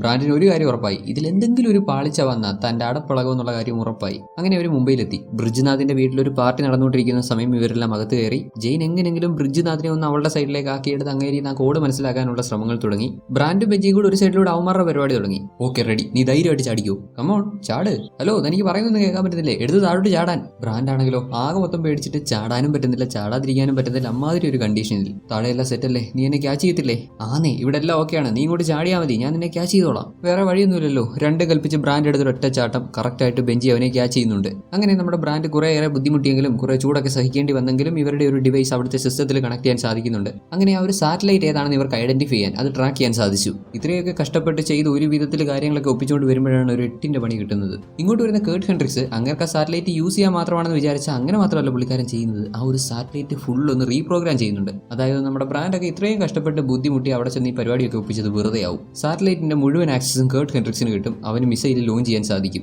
ന്യൂക്ലിയർ ബോംബ് അങ്ങനെ ലോഞ്ച് ചെയ്തുള്ള അവസ്ഥ പറയണ്ടല്ലോ. ലോകം വലിയ യുദ്ധത്തിലേക്ക് പോകും, ലോകം മുഴുവൻ നശിക്കും. അത്രത്തോളം ധാരണമായിട്ടുള്ള കണ്ടീഷൻസിലേക്ക് കാര്യങ്ങൾ പോകും. വെറുതെ ഒരു കാര്യമില്ലാതെ നമ്മുടെ ജെയിൻ ബ്രിഡ്ജ്നാഥിന്റെ പുറകെ പോയി. അങ്ങേരുടെ അടുത്തുനിന്ന് കോഡ് കിട്ടിയിട്ട് ഇനി പ്രത്യേകിച്ച് കാര്യമൊന്നുമില്ല. മുഴുവൻ കൺട്രോളും കേർട്ട് ഹെൻഡ്രിക്സ് എടുത്തു കഴിഞ്ഞു. വില്ലന് കൺട്രോൾ കിട്ടിയതോടെ നമ്മുടെ ബ്രാൻഡ് കഷ്ടിച്ചാണ് ആ ഒരു സിസ്റ്റത്തിന്റെ ആ ഒരു സെക്ഷനിൽ നിന്ന് രക്ഷപ്പെടുന്നത്. അതായത് ചുരുക്കം പറഞ്ഞാൽ ഇത്രയൊക്കെ കാര്യങ്ങൾ പ്ലാൻ ചെയ്ത് ഇവിടെ വന്ന് ഇങ്ങനെ കാര്യങ്ങൾ എക്സിക്യൂട്ട് ചെയ്തുകൊണ്ടിരുന്ന നമ്മുടെ ഹീറോയുടെ ടീമിനെ മുഴുവൻ വളരെ സിമ്പിൾ ആയിട്ട് വില്ലൻ അങ്ങ് ആസാക്കി കളഞ്ഞേ. ഫുൾ കൺട്രോൾ ഇപ്പോൾ പുള്ളിയുടെ കയ്യിൽ. ഇത് മാത്രമല്ല റഷ്യൻ അധികാരികളെ ഒക്കെ പറ്റിച്ച് ഇങ്ങനെ ഒരു മിസൈൽ ലോഞ്ച് ചെയ്യുന്നുണ്ട്. മിസൈൽ ലോഞ്ചായി, ഇനിയിപ്പോൾ ഒന്നും ചെയ്യാൻ പറ്റണമെന്നില്ല. സർവനാശം എന്നൊരു സ്റ്റേജിൽ നിൽക്കുമ്പോഴാണ് നമ്മുടെ ഹീറോ ഒരു കാര്യം ആലോചിക്കുന്നത്. ന്യൂക്ലിയർ മിസൈൽ പോലെ അത്രയും ഡേഞ്ചറസ് ആയ ഒരു വെപ്പണത്ത് എന്തെങ്കിലും ഒരു അഡീഷണൽ സെക്യൂരിറ്റി അവർ ആഡ് ചെയ്തിട്ടുണ്ടാവുമല്ലോ. അതായത് മിസൈൽ ലോഞ്ച് ആയെങ്കിലും അത് തടഞ്ഞു നിർത്താനോ സ്റ്റോപ്പ് ചെയ്യാനോ എന്തെങ്കിലും ഒരു വഴി ആ മിസൈലിൽ സെറ്റ് ചെയ്തിരിക്കാൻ സാധ്യതയുണ്ടെന്ന് നമ്മുടെ ഹീറോ കരുതുന്നു. അതേ തുടർന്ന് അവനും നേരെ വില്ലൻ മിസൈൽ ലോഞ്ച് ചെയ്യാൻ യൂസ് ചെയ്ത ആ ഒരു സിസ്റ്റമുള്ള അങ്ങോട്ട് ചെല്ലുന്നു. കറക്റ്റ് സമയത്ത് മിസൈലൊക്കെ ലോഞ്ച് ചെയ്തിട്ട് വില്ലൻ അവിടെ നിന്ന് രക്ഷപ്പെട്ട് പോകാൻ തുടങ്ങുമായിരുന്നു. ഹീറോ അങ്ങോട്ട് ചെന്നതും ഇവനെ കണ്ട് ഹീറോ അവന്റെ പുറകെ പോയി. അവിടെ വിശ്രമം ഉണ്ടായിരുന്നു. നമ്മുടെ ജെയിൻ വിശ്രമിന്റെ പുറകെ പോയി. അവർ തമ്മിൽ അങ്ങോട്ടും ഇങ്ങോട്ടും ഫയറിംഗ് ഒക്കെ നടക്കുന്നുണ്ട്. ഇതിനിടെ നമ്മുടെ ജെയിന് വെടികൊള്ളുന്നുണ്ട്. അപ്പോഴേക്കും ബ്രാൻഡും ബെഞ്ചിയും അങ്ങോട്ടെത്തി. അവിടെ ഇവർ ആ മിസൈൽ ലോഞ്ച് ചെയ്യാൻ യൂസ് ചെയ്ത സിസ്റ്റം മാത്രം വെച്ച് മിസൈൽ ഇപ്പോൾ സ്റ്റോപ്പ് ചെയ്യാൻ പറ്റത്തില്ല. ഇനിയിപ്പോൾ മിസൈൽ സ്റ്റോപ്പ് ചെയ്യണമെന്നുണ്ടെങ്കിൽ നമ്മുടെ കേർട്ട് ഹെൻഡ്രിക്സ്, അതായത് നമ്മുടെ വില്ലന്റെ അടുത്തൊരു പെട്ടിയുണ്ട്, ആ പെട്ടി സ്വന്തമാക്കണം. വില്ലന്റെ പുറകെ പോയിട്ടുണ്ടായിരുന്ന ഈതനും വില്ലനുമായിട്ട് ഒരു കാർ പാർക്കിങ്ങിൽ വെച്ച് പൊരിഞ്ഞ ഫൈറ്റ്. വില്ലൻ നിസാരക്കാരനല്ല. ആ ഒരു ഫൈറ്റിൽ നമ്മുടെ ഹീറോയുടെ ഒരു കാലൊക്കെ പുള്ളി ചവിട്ടി ഓടിക്കുന്നുണ്ട്. എന്നാലും വിട്ടുകൊടുക്കാതെ ഹീറോ ആ പെട്ടി എടുത്തേ അടങ്ങും എന്നുള്ള വാശിയിൽ ഫൈറ്റ് ചെയ്യുന്നു. ബിക്കോസ് അതല്ലാതെ വേറെ ഓപ്ഷൻ ഇല്ല. ലോകം നശിക്കാതിരിക്കണമെങ്കിൽ എങ്ങനെയും ആ പെട്ടി എടുത്തേ പറ്റൂ. നമ്മുടെ ഈദിന് ആ ബ്രീഫ് കേസ് എടുത്തില്ല സ്റ്റേജിൽ നിൽക്കുമ്പോൾ വില്ലൻ ഓടി വന്ന് ആ ബ്രീഫ് കേസ് എടുത്തിട്ട് ആ ബ്രീഫ് കേസും കൊണ്ട് എടുത്ത് താഴെ ചാടി പുള്ളിക്കാരുടെ ജീവൻ തന്നെ സാക്രിഫൈസ് ചെയ്യുന്നു. കാരണം അങ്ങേർക്ക് വേണ്ടിയിരുന്നത് ഈ ലോകത്തെ മുഴുവൻ നശിപ്പിക്കുക, ലോകം മുഴുവൻ യുദ്ധമാക്കി ഒരുമാതിരി വല്ലാത്ത കണ്ടീഷൻ ആക്കുക എന്നുള്ളത് മാത്രമാണ്. അറ്റ് ദ സെയിം ടൈം നമ്മുടെ ബ്രാൻഡും വിശ്രമും തമ്മിൽ ഫൈറ്റ് ആവുന്നു. നമ്മുടെ ജെയിനിന്റെ വയറിൽ ബുള്ളറ്റ് ഇറങ്ങിയത് കൊണ്ട് സെക്കൻഡ് ബൈ സെക്കൻഡ് അവൾ തളർന്നുകൊണ്ടിരിക്കുകയാണ്. ബെഞ്ചി ആവട്ടെ പുള്ളിക്കാരനെ കൊണ്ട് പറ്റുന്ന പോലൊക്കെ എങ്ങനെയെങ്കിലും ഈ മിസൈൽ തടഞ്ഞു നിർത്താനായിട്ട് ഈ മിസൈൽ ഇവർ ലോഞ്ച് ചെയ്യാൻ യൂസ് ചെയ്ത ആ ഒരു സിസ്റ്റത്തിലിട്ട് പണിതുകൊണ്ടിരിക്കുന്നു. അപ്പോഴേക്കും നമ്മുടെ ഈതൻ വയ്യാത്ത കാലം വെച്ച് ഇഴഞ്ഞിട്ടാണെങ്കിലും ആ ഒരു സ്യൂട്ട് കേസിന്റെ അടുത്ത് എത്തുന്നു. അങ്ങനെ അവൻ ആ സ്യൂട്ട് കേസ് യൂസ് ചെയ്ത് മിസൈൽ സ്റ്റോപ്പ് ചെയ്യാൻ ശ്രമിക്കുമ്പോൾ മിസൈൽ സ്റ്റോപ്പ് ആവുന്നില്ല. ബിക്കോസ് ഈ ഒരു സ്യൂട്ട് കേസിൽ നിന്ന് മാത്രം മിസൈലിലേക്ക് കമാൻഡ് പോയാൽ മിസൈൽ നിൽക്കത്തില്ല. നമ്മുടെ ബെഞ്ചിയൊക്കെ ഇപ്പോൾ അവിടെയുള്ള ആ ഒരു സിസ്റ്റം, അതായത് ഇവർ മിസൈൽ ലോഞ്ച് ചെയ്യാൻ യൂസ് ചെയ്ത ആ ഒരു സിസ്റ്റത്തിൽ നിന്നും കമാൻഡ് പോകണം. അവിടെ ആണെങ്കിലോ ബ്രാൻഡും വിസ്ട്രോമും തമ്മിൽ ഫൈറ്റ് ചെയ്തുകൊണ്ടിരിക്കുന്നു. ഇവരുടെ ഈ ഫൈറ്റിനിടയിൽ നമ്മുടെ ബെഞ്ചി വന്ന് കയറി വിസ്ട്രോമിനെ ഷൂട്ട് ചെയ്ത് കൊന്നു. എന്നിട്ട് ഓടി ചെന്ന് അവിടുത്തെ പവർ ഓൺ ചെയ്ത് സിസ്റ്റം ഓക്കെ ആക്കി. നമ്മുടെ ഇതിന് ഇവിടെയുള്ള ഈ സ്യൂട്ട് കേസിൽ തുടർച്ചയായിട്ട് കമാൻഡ് കൊടുത്തുകൊണ്ടിരിക്കുകയായിരുന്നു. അങ്ങനെ ഫൈനലി ജസ്റ്റ് സെക്കൻഡ്സുകളുടെ വ്യത്യാസത്തിൽ മിസൈൽ സ്റ്റോപ്പ് ചെയ്യാൻ അവരെ കൊണ്ട് സാധിക്കുന്നു. അന്നേരം മിഷൻ സക്സസ് ആയി. ഇന്നേരം ദേ കയറി വരുന്നു നമ്മുടെ ഹീറോയെ നേരത്തെ ഹോസ്പിറ്റലിൽ വെച്ച് ഭീഷണിപ്പെടുത്താൻ ശ്രമിച്ച ആ ഒരു പോലീസുകാരൻ. അയാൾ വന്ന് നോക്കുമ്പോൾ നമ്മുടെ ഹീറോ മിസൈൽ തടഞ്ഞു നിർത്താനാണ് ശ്രമിച്ചതെന്ന് അങ്ങേർക്ക് മനസ്സിലായി. സോ നമ്മുടെ ഹീറോ ശത്രുവല്ല മിത്രമാണെന്ന് ആ പുള്ളിക്കാരന് മനസ്സിലായി. അങ്ങനെ കുറച്ച് നാളുകൾക്ക് ശേഷം ദേ ഇപ്പൊ നമ്മുടെ ലൂതർ ഈതന്റെ കൂടെയുണ്ട്. കഴിഞ്ഞ മിഷനിൽ ഈതന്റെ ടീം മെമ്പേഴ്സ് ആയിരുന്ന ജെയിൻ, ബെഞ്ചി, ബ്രാൻഡ് അവരെല്ലാം ഉണ്ട്. IMF മുഴുവൻ ഡൗൺ ആയിരിക്കുന്ന സാഹചര്യത്തിലും ലോകത്തെ രക്ഷിക്കാൻ ഇറങ്ങി പുറപ്പെട്ട് അത് സക്സസ്ഫുള്ളി ചെയ്തെടുത്തവരല്ലേ. ടീമിലുള്ള എല്ലാവരും അഭിനന്ദനം അർഹിക്കുന്നു. ഇപ്പൊ ആ ഒരു മിഷന് ശേഷം നമ്മുടെ ഈതൻ ഇവർക്ക് 3 പേർക്കും അടുത്ത മിഷൻ പ്രൊവൈഡ് ചെയ്യുന്നുണ്ട്. IMF ഒക്കെ പഴയ പോലെ ആയി വരുന്നു. ബെഞ്ചിയും ജെയിനും മിഷൻ അക്സെപ്റ്റ് ചെയ്തു. എന്നാൽ ബ്രാൻഡ് മാത്രം മിഷൻ അക്സെപ്റ്റ് ചെയ്യുന്നില്ല. കാരണം നമ്മുടെ ഈതന്റെ ഭാര്യയുടെ മരണത്തിന് ശേഷം ആ ഒരു മിഷനിൽ ബ്രാൻഡ് ഫെയിൽ ആയതിനു ശേഷം പിന്നീട് അങ്ങോട്ട് ഫീൽഡ് ഓപ്പറേഷൻസ് ഒന്നും എടുക്കാൻ, ഫീൽഡ് മിഷൻസ് ഒന്നും എടുക്കാൻ അവൻ തയ്യാറായിട്ടില്ല. അന്ന് സംഭവിച്ച ഈ കാര്യങ്ങളൊക്കെ പറഞ്ഞ് ആക്ച്വലി ഞാനാണ് നിന്റെ ഭാര്യയുടെ മരണത്തിന് കാരണം, ഞാൻ ശ്രദ്ധിക്കണമായിരുന്നു എന്നൊക്കെ പറഞ്ഞ് ഇവരോടും സോറി ചോദിച്ചിട്ട് ബ്രാൻഡ് അവിടുന്ന് മാറി പോകുമ്പോഴാണ് നമ്മുടെ ഹീറോ അവനോട് ഞെട്ടിക്കുന്ന ഒരു കാര്യം പറയുന്നത്.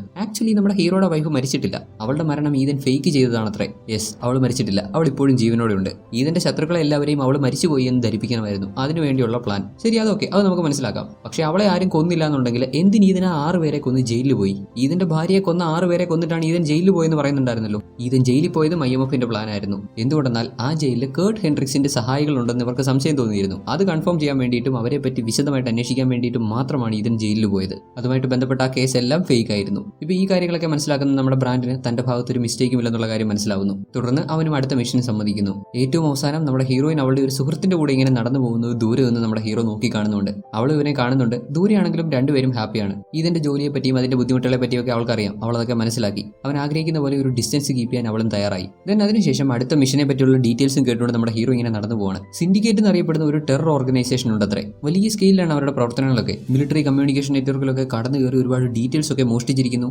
ഒരുപാട് മിലിറ്ററി വെപ്പൺസ് ഒക്കെ ഇപ്പോൾ അവരുടെ കൺട്രോളിലാണ്. ഇങ്ങനെ സിൻഡിക്കേറ്റ് എന്ന ആ ഒരു ഓർഗനൈസേഷനെ പറ്റിയുള്ള വിശദാംശങ്ങളൊക്കെ കേട്ടുകൊണ്ട് അടുത്ത മിഷന് വേണ്ടി പോകുന്ന നമ്മുടെ ഈതൻ ഹണ്ടിനെ കാണിച്ചുകൊണ്ടാണ് ഈ സിനിമ അവസാനിക്കുന്നത്. സിൻഡിക്കേറ്റ് ഒക്കെ വേറെ ലെവലിൽ നടക്കുന്ന കാര്യങ്ങളാണ്. അതൊക്കെ നമുക്ക് അടുത്ത സിനിമയിൽ ഡീറ്റെയിൽ ആയിട്ട് ഡിസ്കസ് ചെയ്യാം. എല്ലാവർക്കും ഈ സിനിമ ഇഷ്ടമായി കാണുമെന്ന് കരുതുന്നു. സോ സിനിമയെ പറ്റി എക്സ്പ്ലനേഷനെ പറ്റിയുള്ള അഭിപ്രായങ്ങളൊക്കെ ഒന്ന് കമന്റ് ചെയ്തറിയിക്കുക. നിങ്ങൾക്ക് എന്തെങ്കിലുമൊക്കെ പോയിന്റ് ആഡ് ചെയ്ത് പറയാനുണ്ടെങ്കിൽ ജസ്റ്റ് ഒന്ന് കമന്റ് ചെയ്തറിയിക്കുക. അതിനകത്ത് വേറെ ഒന്നും വിചാരിക്കേണ്ട. ജസ്റ്റ് ഓപ്പൺ ആയിട്ട് കമന്റ് ചെയ്തറിയിച്ചോ. ഓക്കെ, ഇത് നമ്മുടെ ഒരു സ്പേസ് ആണ്. ഇവിടെ നമുക്ക് എന്ത് ഓപ്പൺ ആയിട്ട് ഷെയർ ചെയ്യാം. അടുത്ത ദിവസം മറ്റൊരു അടിപൊളി സിനിമയുടെ കഥയുമായി നമുക്ക് വീണ്ടും കാണാം.